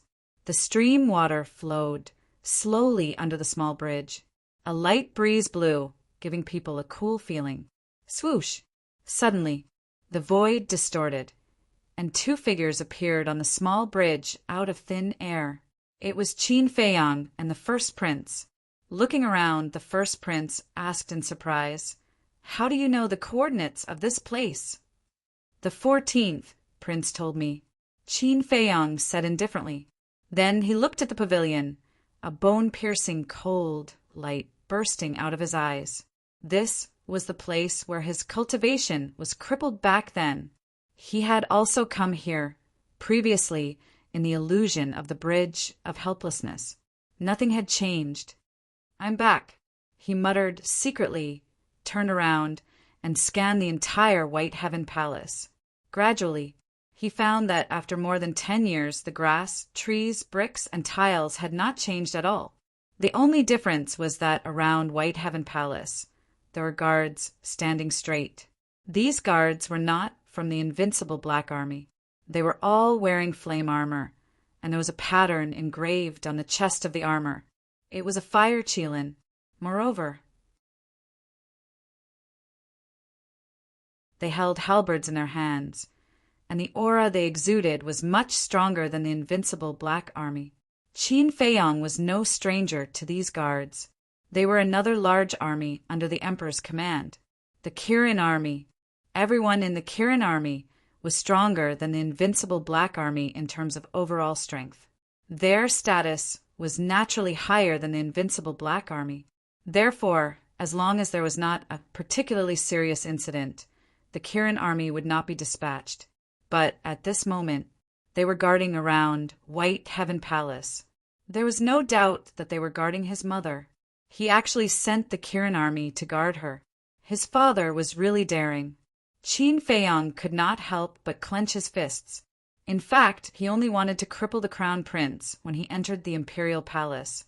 But when he heard that his mother had been stripped of her position as empress and was under house arrest, he could no longer control the emotions in his heart.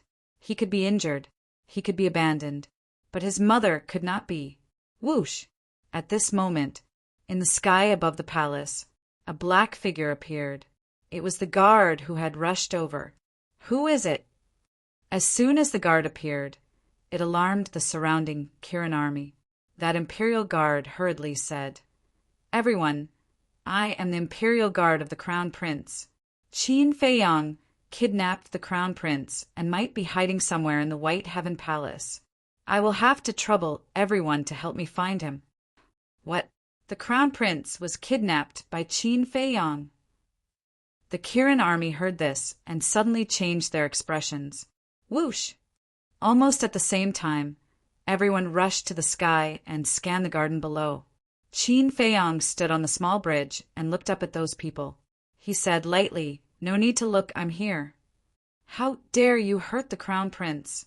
The Kirin army shouted angrily and broke through the sky like lightning, directly attacking Qin Feiyang. Seeing this, the guard hurriedly said, "Don't do it. This Qin Feiyang is crazy. He can do anything." One of the Kirin army sneered, "I don't believe he dares to kill the crown prince." "He dares, because just now he gave the crown prince a spiritual disaster pill." The guard hurriedly said, "Spiritual disaster pill." The Kirin army people all changed their expressions. They did not dare to go forward anymore. They surrounded Qin Feiyang and trapped him in the middle. Whoosh! After a while, then, more figures appeared in the sky. They were all members of the invincible Black Army. The leader was wearing a set of golden armor. His eyes were sharp, and his aura was even stronger than that of the Kirin army. This person was the Grand Commander of the invincible Black Army. The Grand Commander looked down at Qin Feiyang and said, "Do you know what you are doing now is enough to kill you 100 times? Do you know that if I use a little bit of force, this crown prince of the great Qin Empire will die on the spot?" Qin Feiyang looked at the Grand Commander and said lightly. The Grand Commander frowned and said, "Why would he do that?" The guard said, "Grand Commander, he wants to avenge the 14th prince." The 14th prince. Hearing this name, everyone's expression changed. "Speak clearly," the Grand Commander shouted. He just said that the 14th prince had saved his life in the spiritual state, so he wanted to fulfill the 14th prince's last wishes one by one. The guard said. The Grand Commander was shocked. He didn't expect this rising young man to have such a relationship with the 14th prince. He looked at the guard and said, "So the 14th prince is dead?" He said he is dead. The guard nodded. The Grand Commander looked at Qin Feiyang and asked, "Is he really dead?" "Do you want him dead?" Qin Feiyang asked. "I just feel sorry." The Grand Commander shook his head. Qin Feiyang said, "Stop pretending. I want to see the 14th prince's mother." "Okay, I will go and invite her for you. But don't do anything to hurt the crown prince." The Grand Commander said in a threatening tone and then turned around and rushed toward the palace. At the same time, in the sky far away, a group of young people gathered. There were men and women. The young ones were only 7 or 8 years old, and the older ones were in their 20s or 30s. They were the princes and princesses of the imperial palace. They all wore gorgeous robes and had an otherworldly aura. The second prince was also among them, but at this moment, these people were looking at Qin Feiyang in disbelief. Furthermore, the matter of Qin Feiyang barging into the imperial palace and injuring the first prince had also been deliberately spread by some people.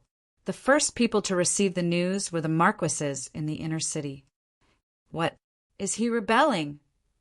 The marquises were in disbelief, especially Marquis Qianwu. In his opinion, Qin Feiyang killing his son in his mansion was already audacious. But he never thought that he would go to the imperial palace and hurt the crown prince. His guts were too big. Immediately after, the people from the 1st district to the 10th district also received the news. It was too shocking. Was this Qin Feiyang going to defy the heavens? For a time, all the restaurants were crazily spreading the news. Without a doubt,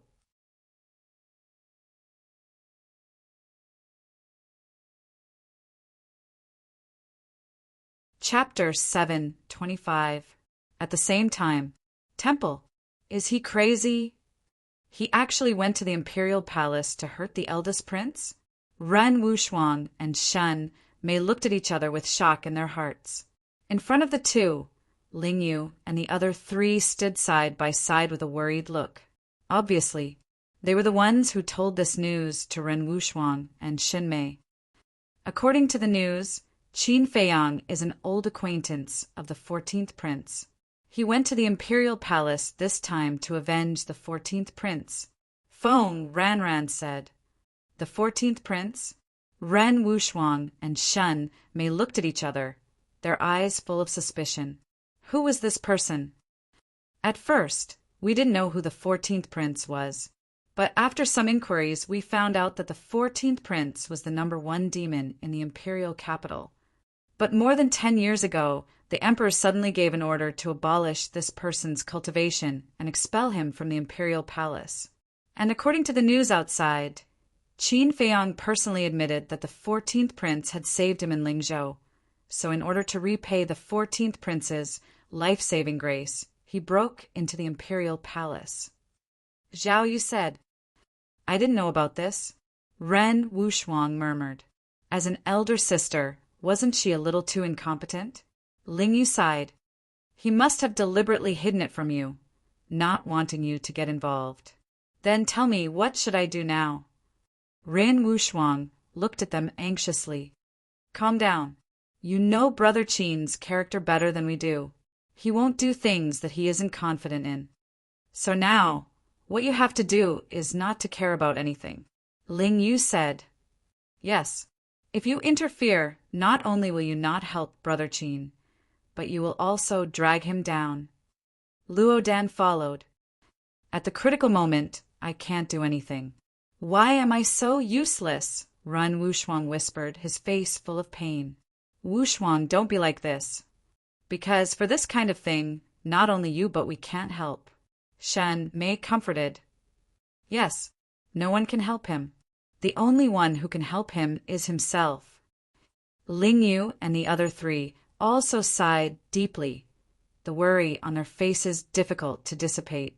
Bright Sky Palace, facing the encirclement of the invincible Black Army and the Kirin Army, Qin Feiyang's expression didn't change. Because at this time it was useless to be afraid. You could only face it bravely. A moment passed. Whoosh! For figures rushed out from the palace and rushed towards Qin Lai's direction. One of them was the commander of the invincible Black Army. The other three were 2 burly men and a beautiful woman with a pale face. Both of them were middle-aged men. Their bodies were tall and sturdy, and they wore long black robes. The aura he exuded was as deep and unfathomable as the ocean. However, their faces were haggard and their eyes were lifeless. They looked like walking corpses that had lost all hope.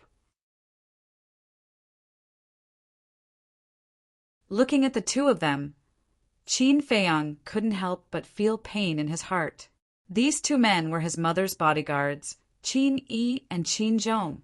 In his heart, Qin Yi and Qin Zhong had always been fierce, decisive, and full of fighting spirit.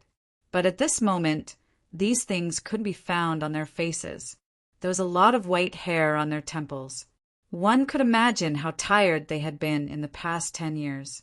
Turning his gaze, Qin Feiyang looked at the beautiful woman again. Immediately, her eyes were filled with tears. This face, this figure, Qin Feiyang was too familiar with. He would never forget it. It was his mother that he had missed for a long time. But it was different from before. His mother had taken off her phoenix coronet and phoenix robe. Her previous elegance and nobility no longer existed. Now, she was wearing a very old white dress, but it was very clean and neat. There was no trace of makeup on her face. She looked elegant and refined. The passage of time did not leave the slightest trace on her youthful face. But Qin Feiyang noticed that his mother's originally clear and bright eyes were now cloudy and dim. Qin Feiyang's heart hurt as if it was cut by a knife, because he could imagine what kind of life his mother had been living in the past 10 years when he left the imperial capital. She must be in a lot of pain and guilt for not protecting her son back then. Greetings, Your Highness.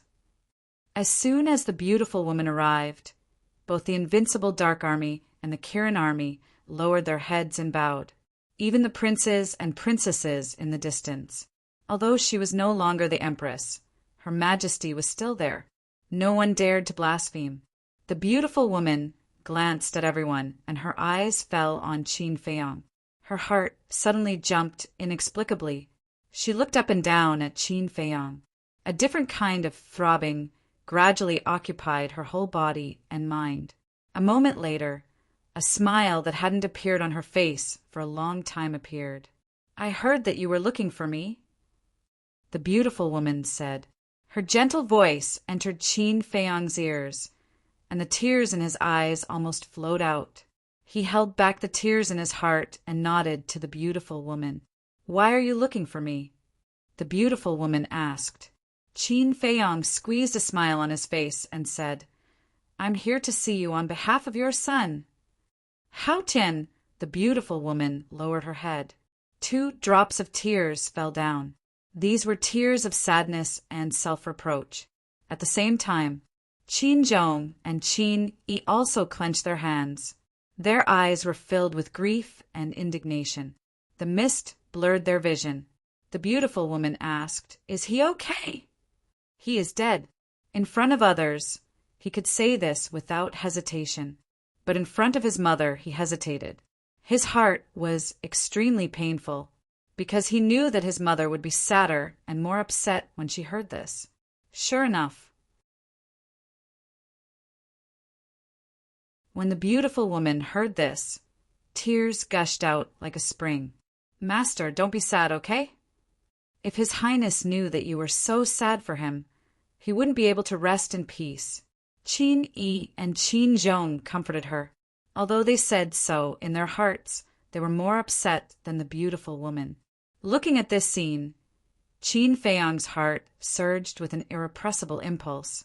He wanted to immediately rush up and reveal his identity to his mother, but reason told him that he couldn't do this. If he did this, not only would he hurt himself, but also his mother. He began to regret. He shouldn't have impulsively come to see his mother, because now he didn't have the strength to fight against the emperor. At the same time, the beautiful woman turned her head and quietly wiped her tears. She looked at Qin Zhong and Qin Yi with a forced smile and said, "I'm fine." The 2 couldn't help but sigh. How could she be fine after hearing the news of her son's death? The beautiful woman looked at the commander of the invincible Black Army and said, "I want to talk to him alone." "This," the commander frowned and said, "Lady, the crown prince is in his hands." "I'm afraid that's not possible." The beautiful woman lowered her head and said, "I beg you." "Beg him." Hearing this, Qin Feiyang's body and mind trembled. The anger in his heart erupted like a volcano. "He's just a commander. What qualifications does he have for you to beg him?" Qin Feiyang's eyes turned red. He looked at the commander and roared, "Get lost immediately, or I'll kill the crown prince." "You!" The grand commander was enraged, but when he saw the dying first prince, he compromised. "Retreat!" With a wave of his hand, the invincible Black Army and Kirin Army around Qin Feiyang retreated. But they didn't retreat too far. They surrounded Bright Sky Palace, their auras firmly locked onto Qin Feiyang. There was no doubt, as long as Qin Feiyang showed a trace of weakness, these people would immediately launch a thunderous attack. Whoosh! The beautiful woman took a step forward and landed in front of Qin Feiyang in the blink of an eye. Qin Yi and Qin Zhong followed on her left and right. At this moment, looking at his mother so close, Qin Feiyang couldn't wait to dive into his mother's arms and cry. But he held back. The beautiful woman asked, "What did Tian'er say to you?" "I told you everything. He also said that he missed you very much and asked me to come and see you for him when I came to the capital. And his greatest wish is to take you away from the capital, away from this place he hates, and live a peaceful life for the rest of his life." Qin Feiyang said in a hoarse voice. The beautiful woman smiled in relief and said, "It's been hard on you." "It's not hard at all." Qin Feiyang shook his head. As long as he could see his mother, it was worth it. But he didn't say this sentence out loud. He just silently said it in his heart. "It's Tian, always blessing to have a friend like you. Come, let me take a good look at you." The beautiful woman pulled Qin Feiyang toward the pavilion, feeling the warmth from his mother's hand and smelling the familiar scent from her body. Qin Feiyang's heart almost melted. In the pavilion, Qin Feiyang and the beautiful woman sat opposite each other. Qin Feiyang had been holding the first prince in his hands all along. Qin Zhong and Qin Yi were also doing their duty and guarding the beautiful woman. The beautiful woman looked at Qin Feiyang for a moment, revealing a faint doting look, and asked, "How old are you now?" "I've been so busy these years that I even forgot my own birthday. But I remember that the 14th prince once said that he and I were born on the same day. Isn't that a coincidence?"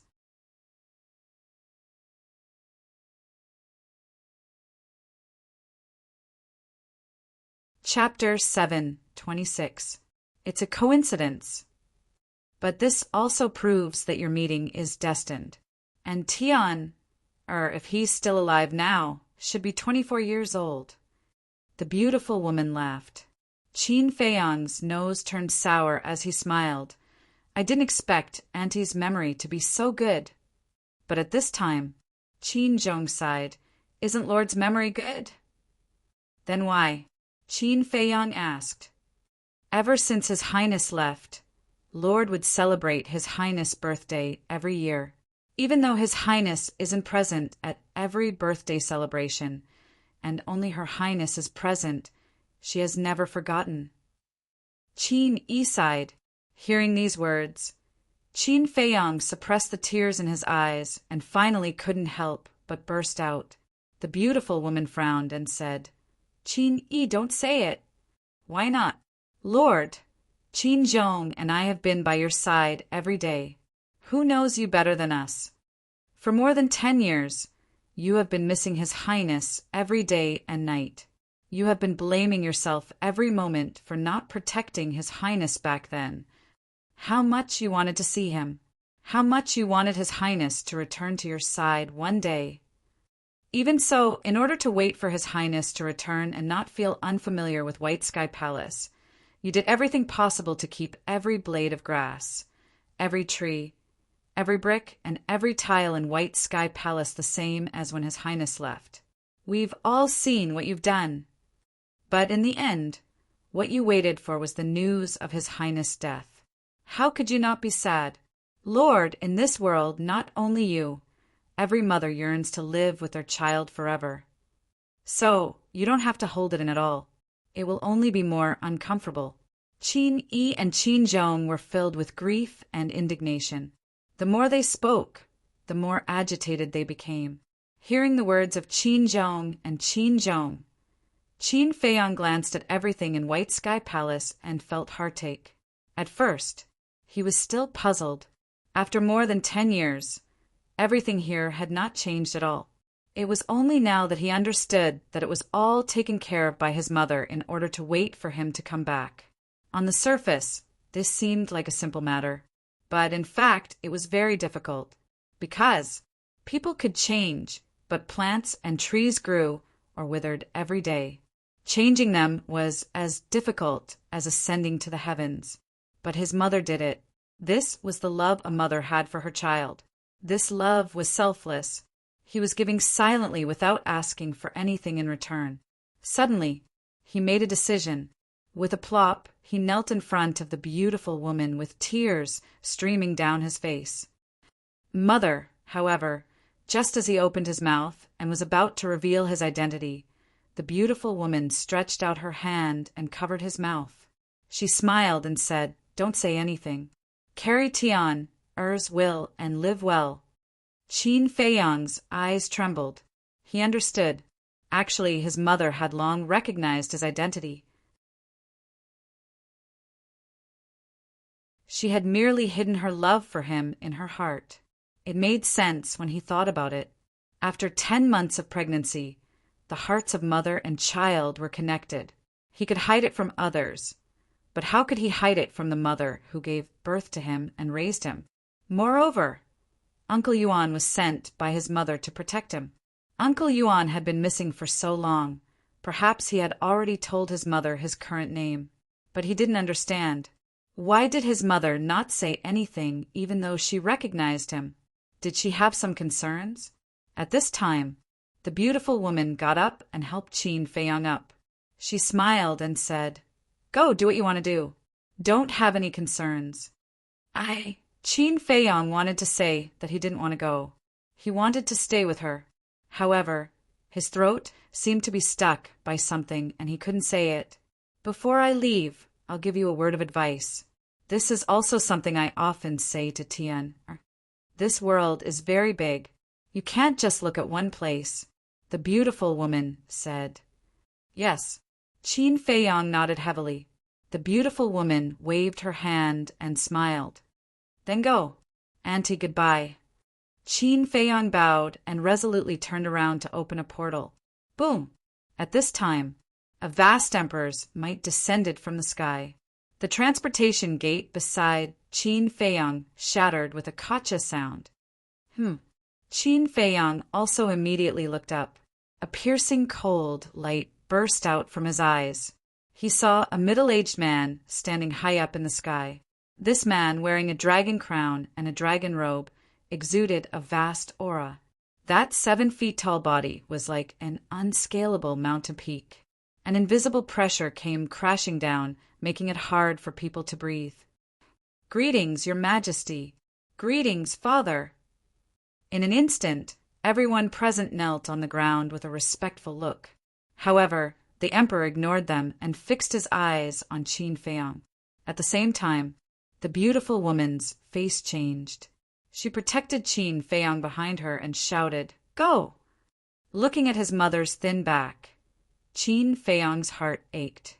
He gently pushed his mother away and smiled. "Auntie, I once promised the 14th prince that I won't let you get hurt again. The beautiful woman was a little angry.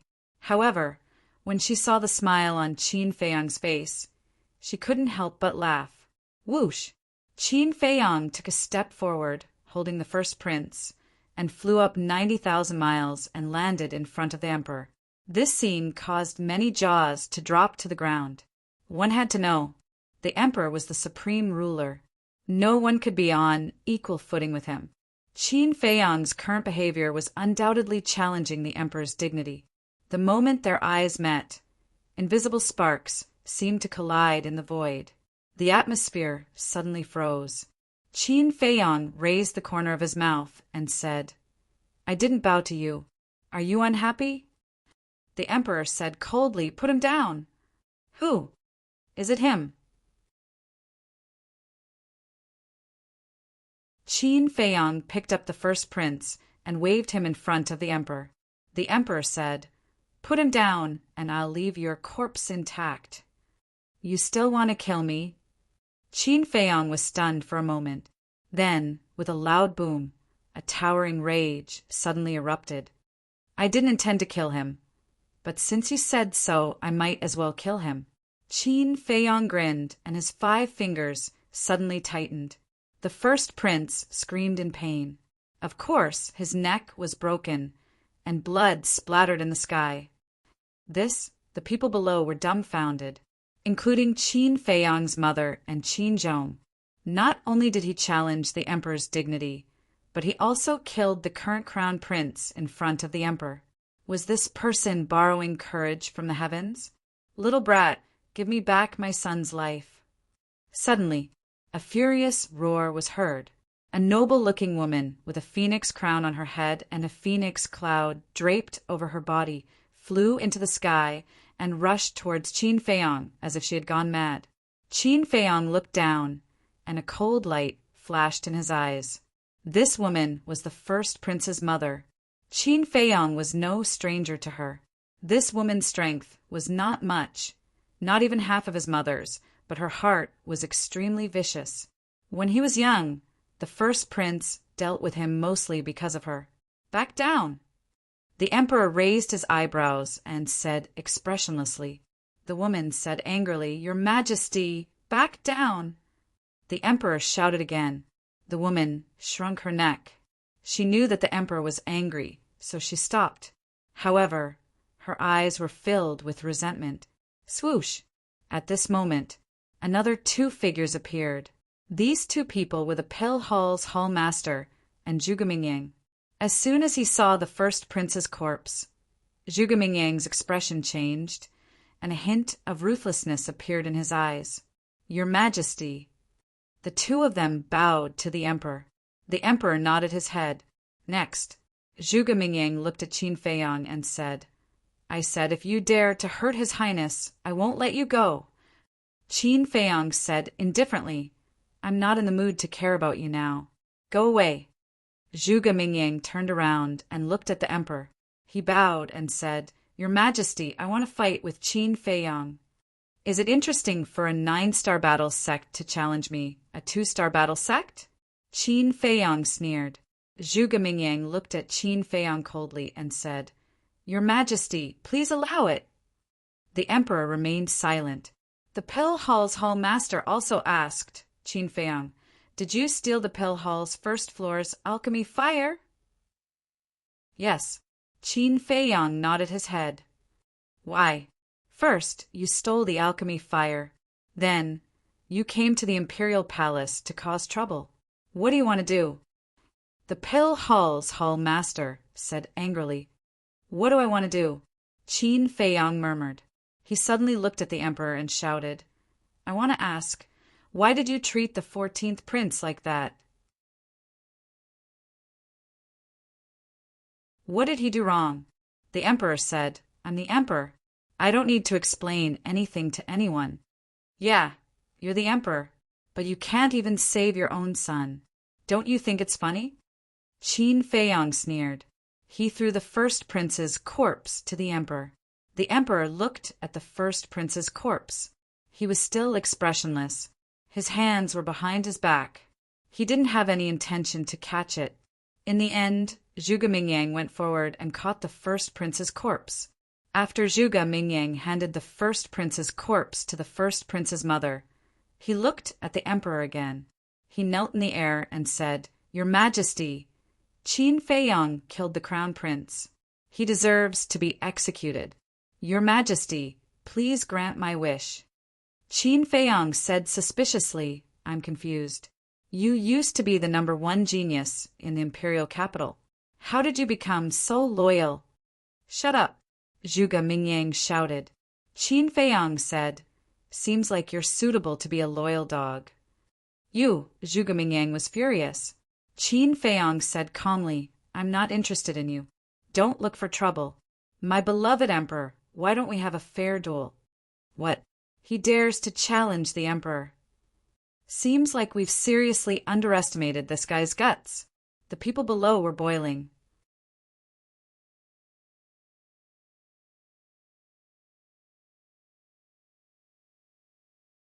Chapter 7:27. Zhuge Mingyang also looked at Qin Feiyang in shock. Challenging the emperor? Who gave him the courage? He really did not expect Qin Feiyang to be so crazy. At the same time, the emperor stood against the wind and locked his gaze on Qin Feiyang. There was still no expression on his face. No one knew what he was thinking. Suddenly, a monstrous aura rushed out from the emperor's body. It was like a peerless storm that swept across the sky. Heaven and earth were trembling. Swoosh!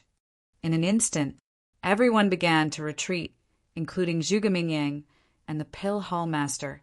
However, Qin Feiyang's mother, Qin Zhong and Qin Yi did not move. They stood on the small bridge in front of the pavilion and looked at Qin Feiyang and the emperor with different expressions. There was a trace of relief on the beautiful woman's face, mixed with a trace of worry. Qin Zhong and Qin Yi were shocked. A mere 2-star combat grandmaster actually dared to challenge the emperor of a country. He was the first person in history to have such courage. High up in the sky, Qin Feiyang stood opposite the emperor. Facing the emperor's terrifying aura, he was not nervous at all. Bang! His aura also exploded. Although it was many times weaker than the emperor's aura, the boldness that he displayed was not inferior to the emperor's. If you can withstand my aura for 10 breaths and not fall, I will fulfill your wish and have a fair fight with you. the emperor said. Before he could finish his words, a terrifying aura suddenly pounced on Qin Feiyang. The moment Qin Feiyang was enveloped by the aura, he let out a groan and blood flowed out from the corner of his mouth. At the same time, the void around him seemed to be frozen, making him unable to move an inch. Even his blood, heartbeat, and breathing were all sealed. So powerful!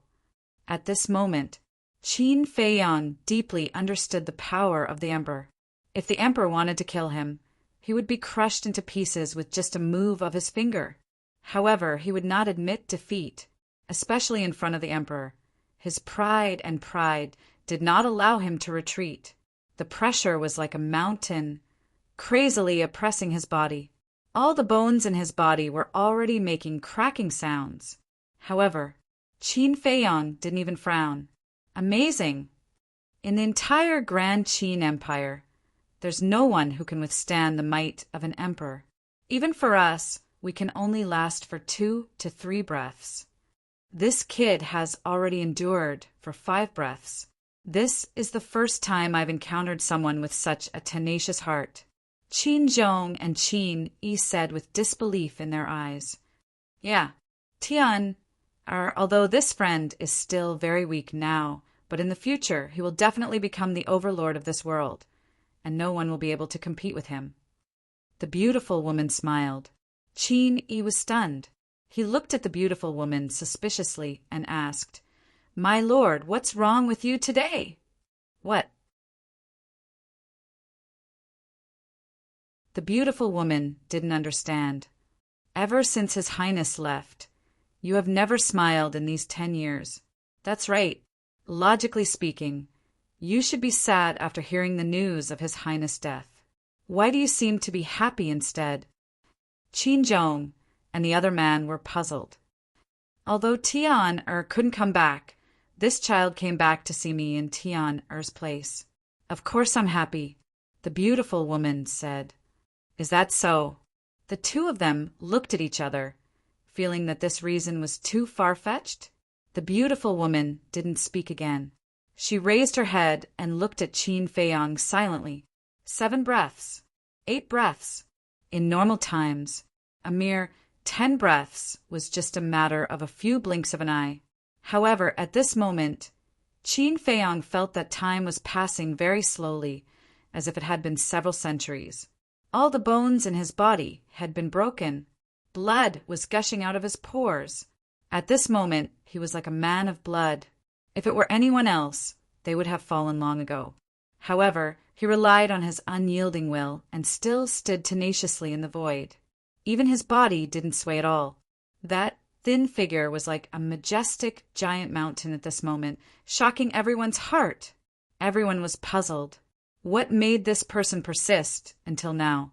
9 breaths, 10 breaths. 10 breaths were finally up. However, the emperor did not disperse his might. Qin Feiyang's feet were already faintly trembling. Blood splattered all over his body, dyeing the sky red. His consciousness was also dizzy. He could clearly sense that the aura of the Grim Reaper was descending. Qin Feiyang will never admit defeat. Abruptly, he let out a hysterical roar, raised his head with difficulty, and stared at the emperor. His eyes were filled with incomparable determination. If the emperor didn't stop, he wouldn't retreat either. Even if the result was to pay with his life, he would still fight to the end. Another 3 breaths passed. The emperor's eyes flashed slightly, and he finally withdrew his might. Qin Feiyang also immediately fell down powerlessly. At this moment, he was really tired. Moreover, every part of his body was emitting a heart-wrenching pain. This time, he had truly tasted what it meant to be in so much pain that he wished he was dead. He really wanted to fall asleep like this. He didn't wake up. However, deep in his heart, there was a voice telling him that the battle had not yet begun. How could he fall here? Boom! All of a sudden, a terrifying aura surged out from his body. This aura had already surpassed his original aura. It was a 3-Star War ancestor. What? He actually broke through at this time? The eyes of the people below were filled with surprise and bewilderment. Facing this kind of situation, shouldn't he be seriously injured and unconscious? Amazing. Yeah, to be able to break through it this time, it's hard to imagine how he was able to walk through it in the past. Qin Zhong sighed. He has an unyielding and unforgiving heart. When encountering a powerful enemy, he will not fall, but will only become stronger. The beautiful woman laughed. Qin Zhong and the other nodded. This heart of a strong person was not something that everyone had. It required a long period of tempering. It also required experiencing pain that others could not bear, as well as setbacks. Seeing that Qin Feiyang was about to fall to the ground, he suddenly turned in the air and stood firmly in the air. Following that, he swallowed a healing pill, and with an unyielding will, he once again rushed into the sky and stood in the air with the emperor. Let's begin. The emperor looked at him deeply, and without any superfluous words, he stepped on the air and walked towards Qin Feiyang step by step. With every step he took, his aura would fall by a realm.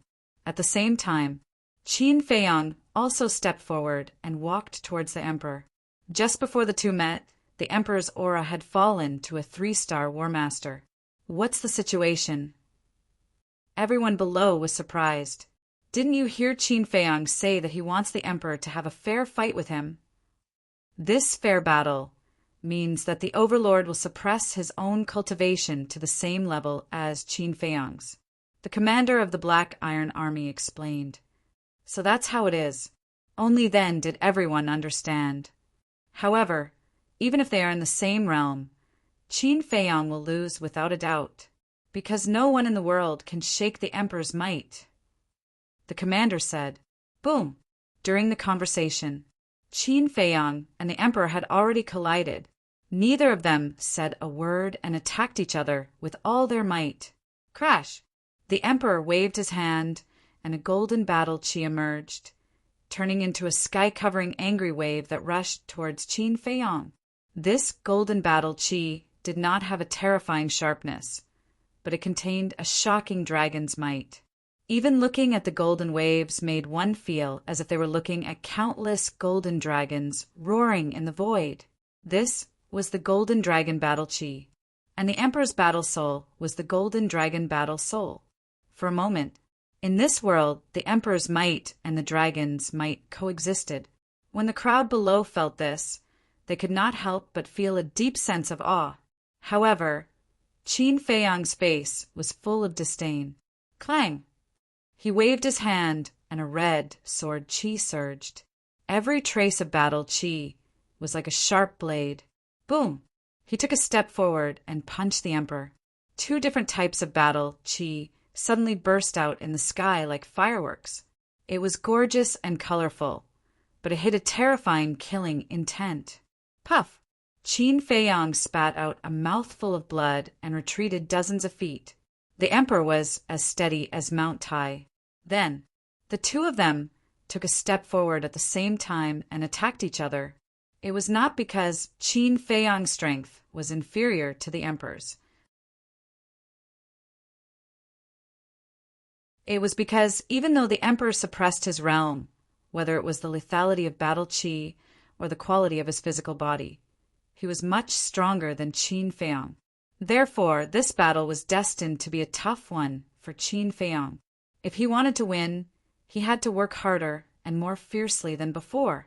Even if he loses this battle, his name will be remembered forever. The beautiful woman smiled. Yes, in today's world, he is the first person who dares to challenge His Majesty. Qin Zhong and the Emperor's feelings were very complicated.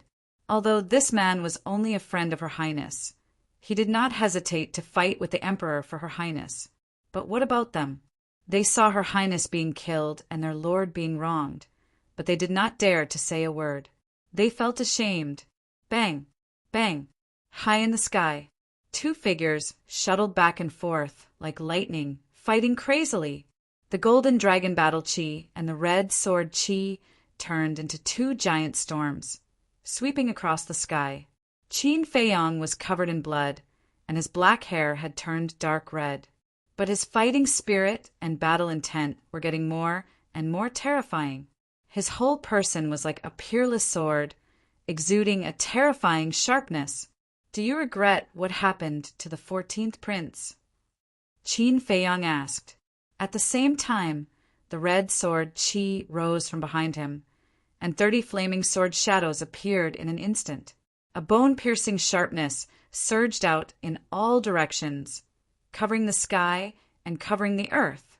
No, the emperor shook his head. "Then today, I will make you regret it." Qin Feiyang's eyes were like lightning, and the 30 sword shadows trembled in the void at the same time, producing an earth-shattering sound of metal. Each of these sword shadows contains the hatred and anger of the 14th prince. "Can you take it?" Qin Feiyang waved his hand, and the 30 sword shadows suddenly swarmed out, slashing at the emperor one after another. But the emperor was still expressionless. He stretched out his arm, and the golden dragon battle Qi gushed out.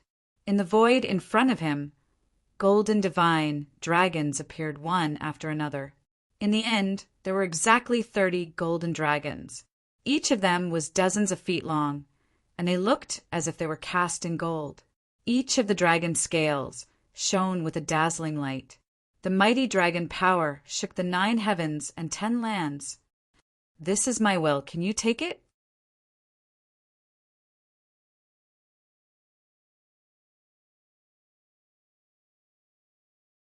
Chapter 728. Boom! On one side was Qin Feiyang's anger. On the other side was the emperor's will. The collision of anger and will caused heaven and earth to tremble at this moment. Even the radiance of the sun was overshadowed. Awoo! Clang! Accompanied by a series of wails, the 30 golden streaks continued to disintegrate. The 30 sword shadows were also collapsing. The rain of light sprinkled down and dyed the sky, as well as Qin Feiyang's face that was filled with anger. Every time a sword shadow collapsed, it would cause him a bit of damage. The corner of his mouth was bleeding nonstop, but this time he did not take a step back. His legs seemed to have fused with the void. On the other hand, the emperor, every time they collided, he would take a step back and his face would turn pale. It was not until the 29th collision that Qin Feiyang took a step back, but the emperor had already taken 29 steps back. It seems that the 14th prince's anger and hatred are stronger. Qin Feiyang waved his hand, and the remaining red sword qi in his body all gushed out and converged into the last sword shadow. Clang! That sword shadow suddenly continued to expand. Finally, a gigantic sword that could split the heavens appeared high up in the sky. Its entire body was surrounded by flames. The surrounding fire waves covered the sky. The sharpness tore the heavens and split the earth. "Kill!" Qin Feiyang roared angrily. The giant sword trembled in the air, and with a deafening clang, it slashed out angrily. This sword was like a sword that could split the heavens and earth. The sword Qi surged and was unstoppable. Below, those who were not as strong as the war master felt as if they had fallen into hell at this moment. They could not help but feel cold all over. Swish! The emperor looked at Qin Feiyang, his eyes flickering. Then he raised his head and looked at the sword shadow. He could clearly sense that the sword shadow contained a strong resentment and hostility. Suddenly, 2 sharp rays of light burst out of his eyes. He raised his arm and battle qi gushed out from his fingertips. The last golden dragon also expanded in the wind. In an instant, a golden divine dragon that was thousands of feet long and surging with dragons might appeared out of nowhere. Roar! Following closely, the golden dragon dragged its huge body and bared its fangs and brandished its claws as it pounced towards Jianing. Boom! The 2 behemoths collided at the top of the clouds with a loud bang, causing an earth-shaking explosion. It was like rolling thunder, deafening to the ears. The clouds were torn apart. Everything within a radius of several hundred miles was covered in a layer of golden and fiery red light. Pooh! Qin Feiyang spat out another mouthful of blood. His body flew out like a meteor. The emperor was also retreating, frantically. The blood in his body was surging, and his face was flushed red. In the end, he still couldn't hold it in. With a cry, blood spurted out from his mouth. What? His Majesty is actually injured. Everyone in the imperial palace looked at this scene in disbelief. The emperor was the emperor of the 9 and 5, yet he was still able to injure him. Wasn't this Qin Feiyang a little too cruel? Is this all you've got? In the crowd, Zhuge Mingyang mumbled to himself. If it was him, he would definitely not be able to do it. He might not even be able to touch a strand of the emperor's hair. However, not only could Qin Feiyang force the emperor to retreat, but he could also injure the emperor to vomit blood. Just this point alone was enough to dominate the younger generation of the great Qin Empire. Boom! High in the sky, Qin Feiyang stepped into the void, stabilized his body, wiped the blood from the corner of his mouth, and looked at the emperor.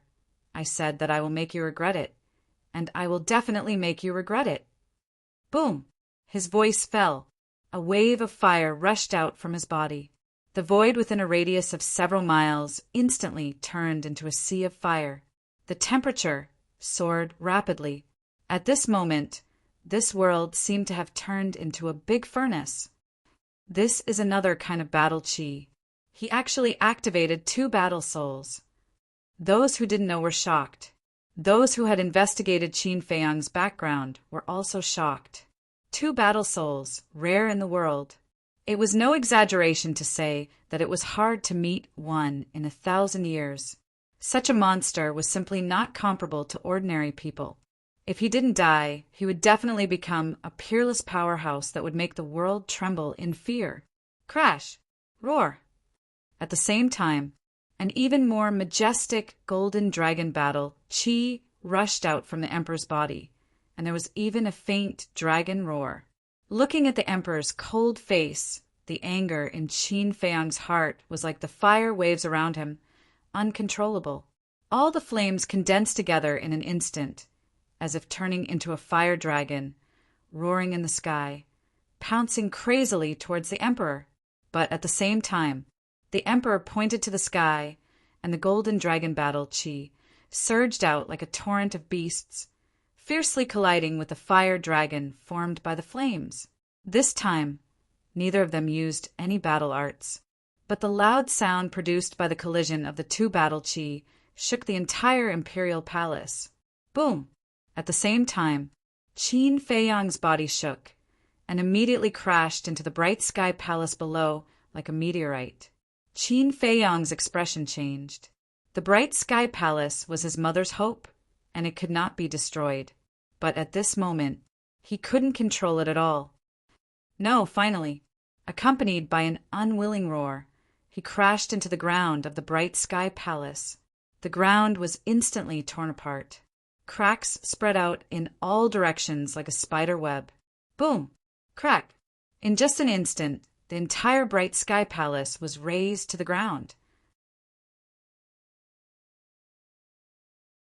And the emperor was also sent flying, blood splattering all over as he crashed into a palace in the distance. With a loud bang, the palace also shattered and turned into ruins. Boom! But also at the same time, the 2 shot out from the ruins and stood in the sky. The difference was, the emperor didn't care about the destroyed palace at all, and his gaze swept directly towards Qin Feiyang. Qin Feiyang lowered his head, looking at the bright sky palace, his heart bleeding. He didn't have much feelings for the bright sky palace. He even hated this place very much. The reason for that was because it was here that his cultivation had been crippled. But now, he knew that every blade of grass and every tree here was his mother's blood, sweat, and tears. Destroyed by him just like that, his heart ached and he felt guilty. Sigh. Below, looking at Qin Feiyang's expression, the beautiful woman secretly took a deep look and said with a smile, "You don't have to blame yourself because this place no longer has any meaning to exist." "Is that so?" Qin Feiyang looked at his mother and asked. The beautiful woman nodded. "Thank you." Qin Feiyong smiled. He felt relieved. Since his mother said so, this place should indeed disappear. It could also be considered as cutting off the only fetter in his heart. Swish! He looked up at the emperor and sneered. Until now, you still don't feel the slightest bit of guilt. The emperor family is the most ruthless. This sentence is indeed true. Yes. So, you shouldn't have come to this place, the emperor said calmly. Wrong. I have never regretted coming here. Even if I die today, I want to die knowing why. Qin Feiyong roared, bristling with anger. The reason why he was so angry was because he could tell that the emperor had already seen through his identity. But he still didn't feel sorry for him. He couldn't tolerate it. Clang! Accompanied by a loud sound, the red sword soul rushed into the sky. Awaken! Qin Feiyong roared. The red sword soul suddenly shone brightly, and a huge flaming beast shadow roared out from the sword soul. This beast shadow was just a shadow in the past, but now it could be seen in its embryonic form. It looked a little like a horse and a little like a donkey, and it was impossible to tell them apart. But it didn't affect anything. On the contrary, the aura and ferocious aura of the beast shadow were more terrifying than before. Roar! Clang! As soon as the beast shadow appeared, the red sword soul and the beast shadow flew side by side, diving toward the emperor. At this moment, the sky above the imperial palace was howling with fiery clouds surging. That scene was as if a terrifying demon king was breaking through the boundary. Clang! Looking at the fighting soul, the emperor's expression remained unchanged and his eyes were calm. He gave people the feeling that nothing in this world could make his heart palpitate. Clang! Similarly, he didn't show any mercy. Accompanied by an earth-shattering dragon roar, a golden divine dragon soared into the sky from behind him. In an instant, the imperial palace was drowned by the terrifying dragon force. His Majesty has activated his fighting soul. Looking at the golden dragon dancing in the sky, the people below were shocked to the extreme, including the commander of the invincible Black Army. After staying by the emperor's side for so many years, it was his first time seeing the emperor activate his golden dragon fighting soul. Others didn't know, but he knew. Although the emperor looked expressionless and didn't take Qin Feiyong seriously, he was actually afraid of Qin Feiyong in his heart. Boom! At this moment, the battle in the sky started again. He looked up, and there was a trace of horror in his eyes. The red sword soul and the beast shadow had forcefully blasted the emperor's golden dragon fighting soul away. Even the golden dragon's head showed signs of collapsing. However, Qin Feiyong's fighting soul was unscathed. How could this be? Although the emperor had suppressed his cultivation, the power of his fighting soul was not something that Qin Feiyong's fighting soul could compare with. A sword soul and a beast soul, which was equivalent to two fighting souls. What was the origin of this fighting soul? The commander was shocked. The rest of the people were also shocked and could not calm down for a long time. However, the emperor's heart did not waver at all. Emperor Prison, he said calmly. The golden dragon fighting soul that had been blasted away started to shrink rapidly. Finally, it turned into a human figure. Furthermore, that humanoid figure, regardless of whether it was the body shape or the face, was exactly the same as the emperor. Those who didn't know would definitely think that it was the emperor's twin brother. Qin Feiyong was also extremely shocked. This was the first time he had seen a fighting soul turn into a human figure and look exactly the same as its owner. Moreover, the human figure fighting soul exuded a strong emperor's aura. It was as if the void had solidified. Qin Feiyong stood in the void, unable to move. The red sword soul was also unable to move. I remember now. This Emperor Prison is the golden dragon fighting soul's innate superpower. The world is vast and all lands belong to the emperor. All lands belong to the emperor's servants. Under the Emperor Prison, no living thing has the strength to fight back. Qin Zhong said in a low voice, his eyes filled with fear. the beautiful lady said with a smile. However, I believe that Qin Feiyong has a way to break it. Really? Qin Zhong mumbled. You're tuning in to the Thunder Spear YouTube channel. Don't forget to subscribe and join us on this journey to catch the most captivating stories.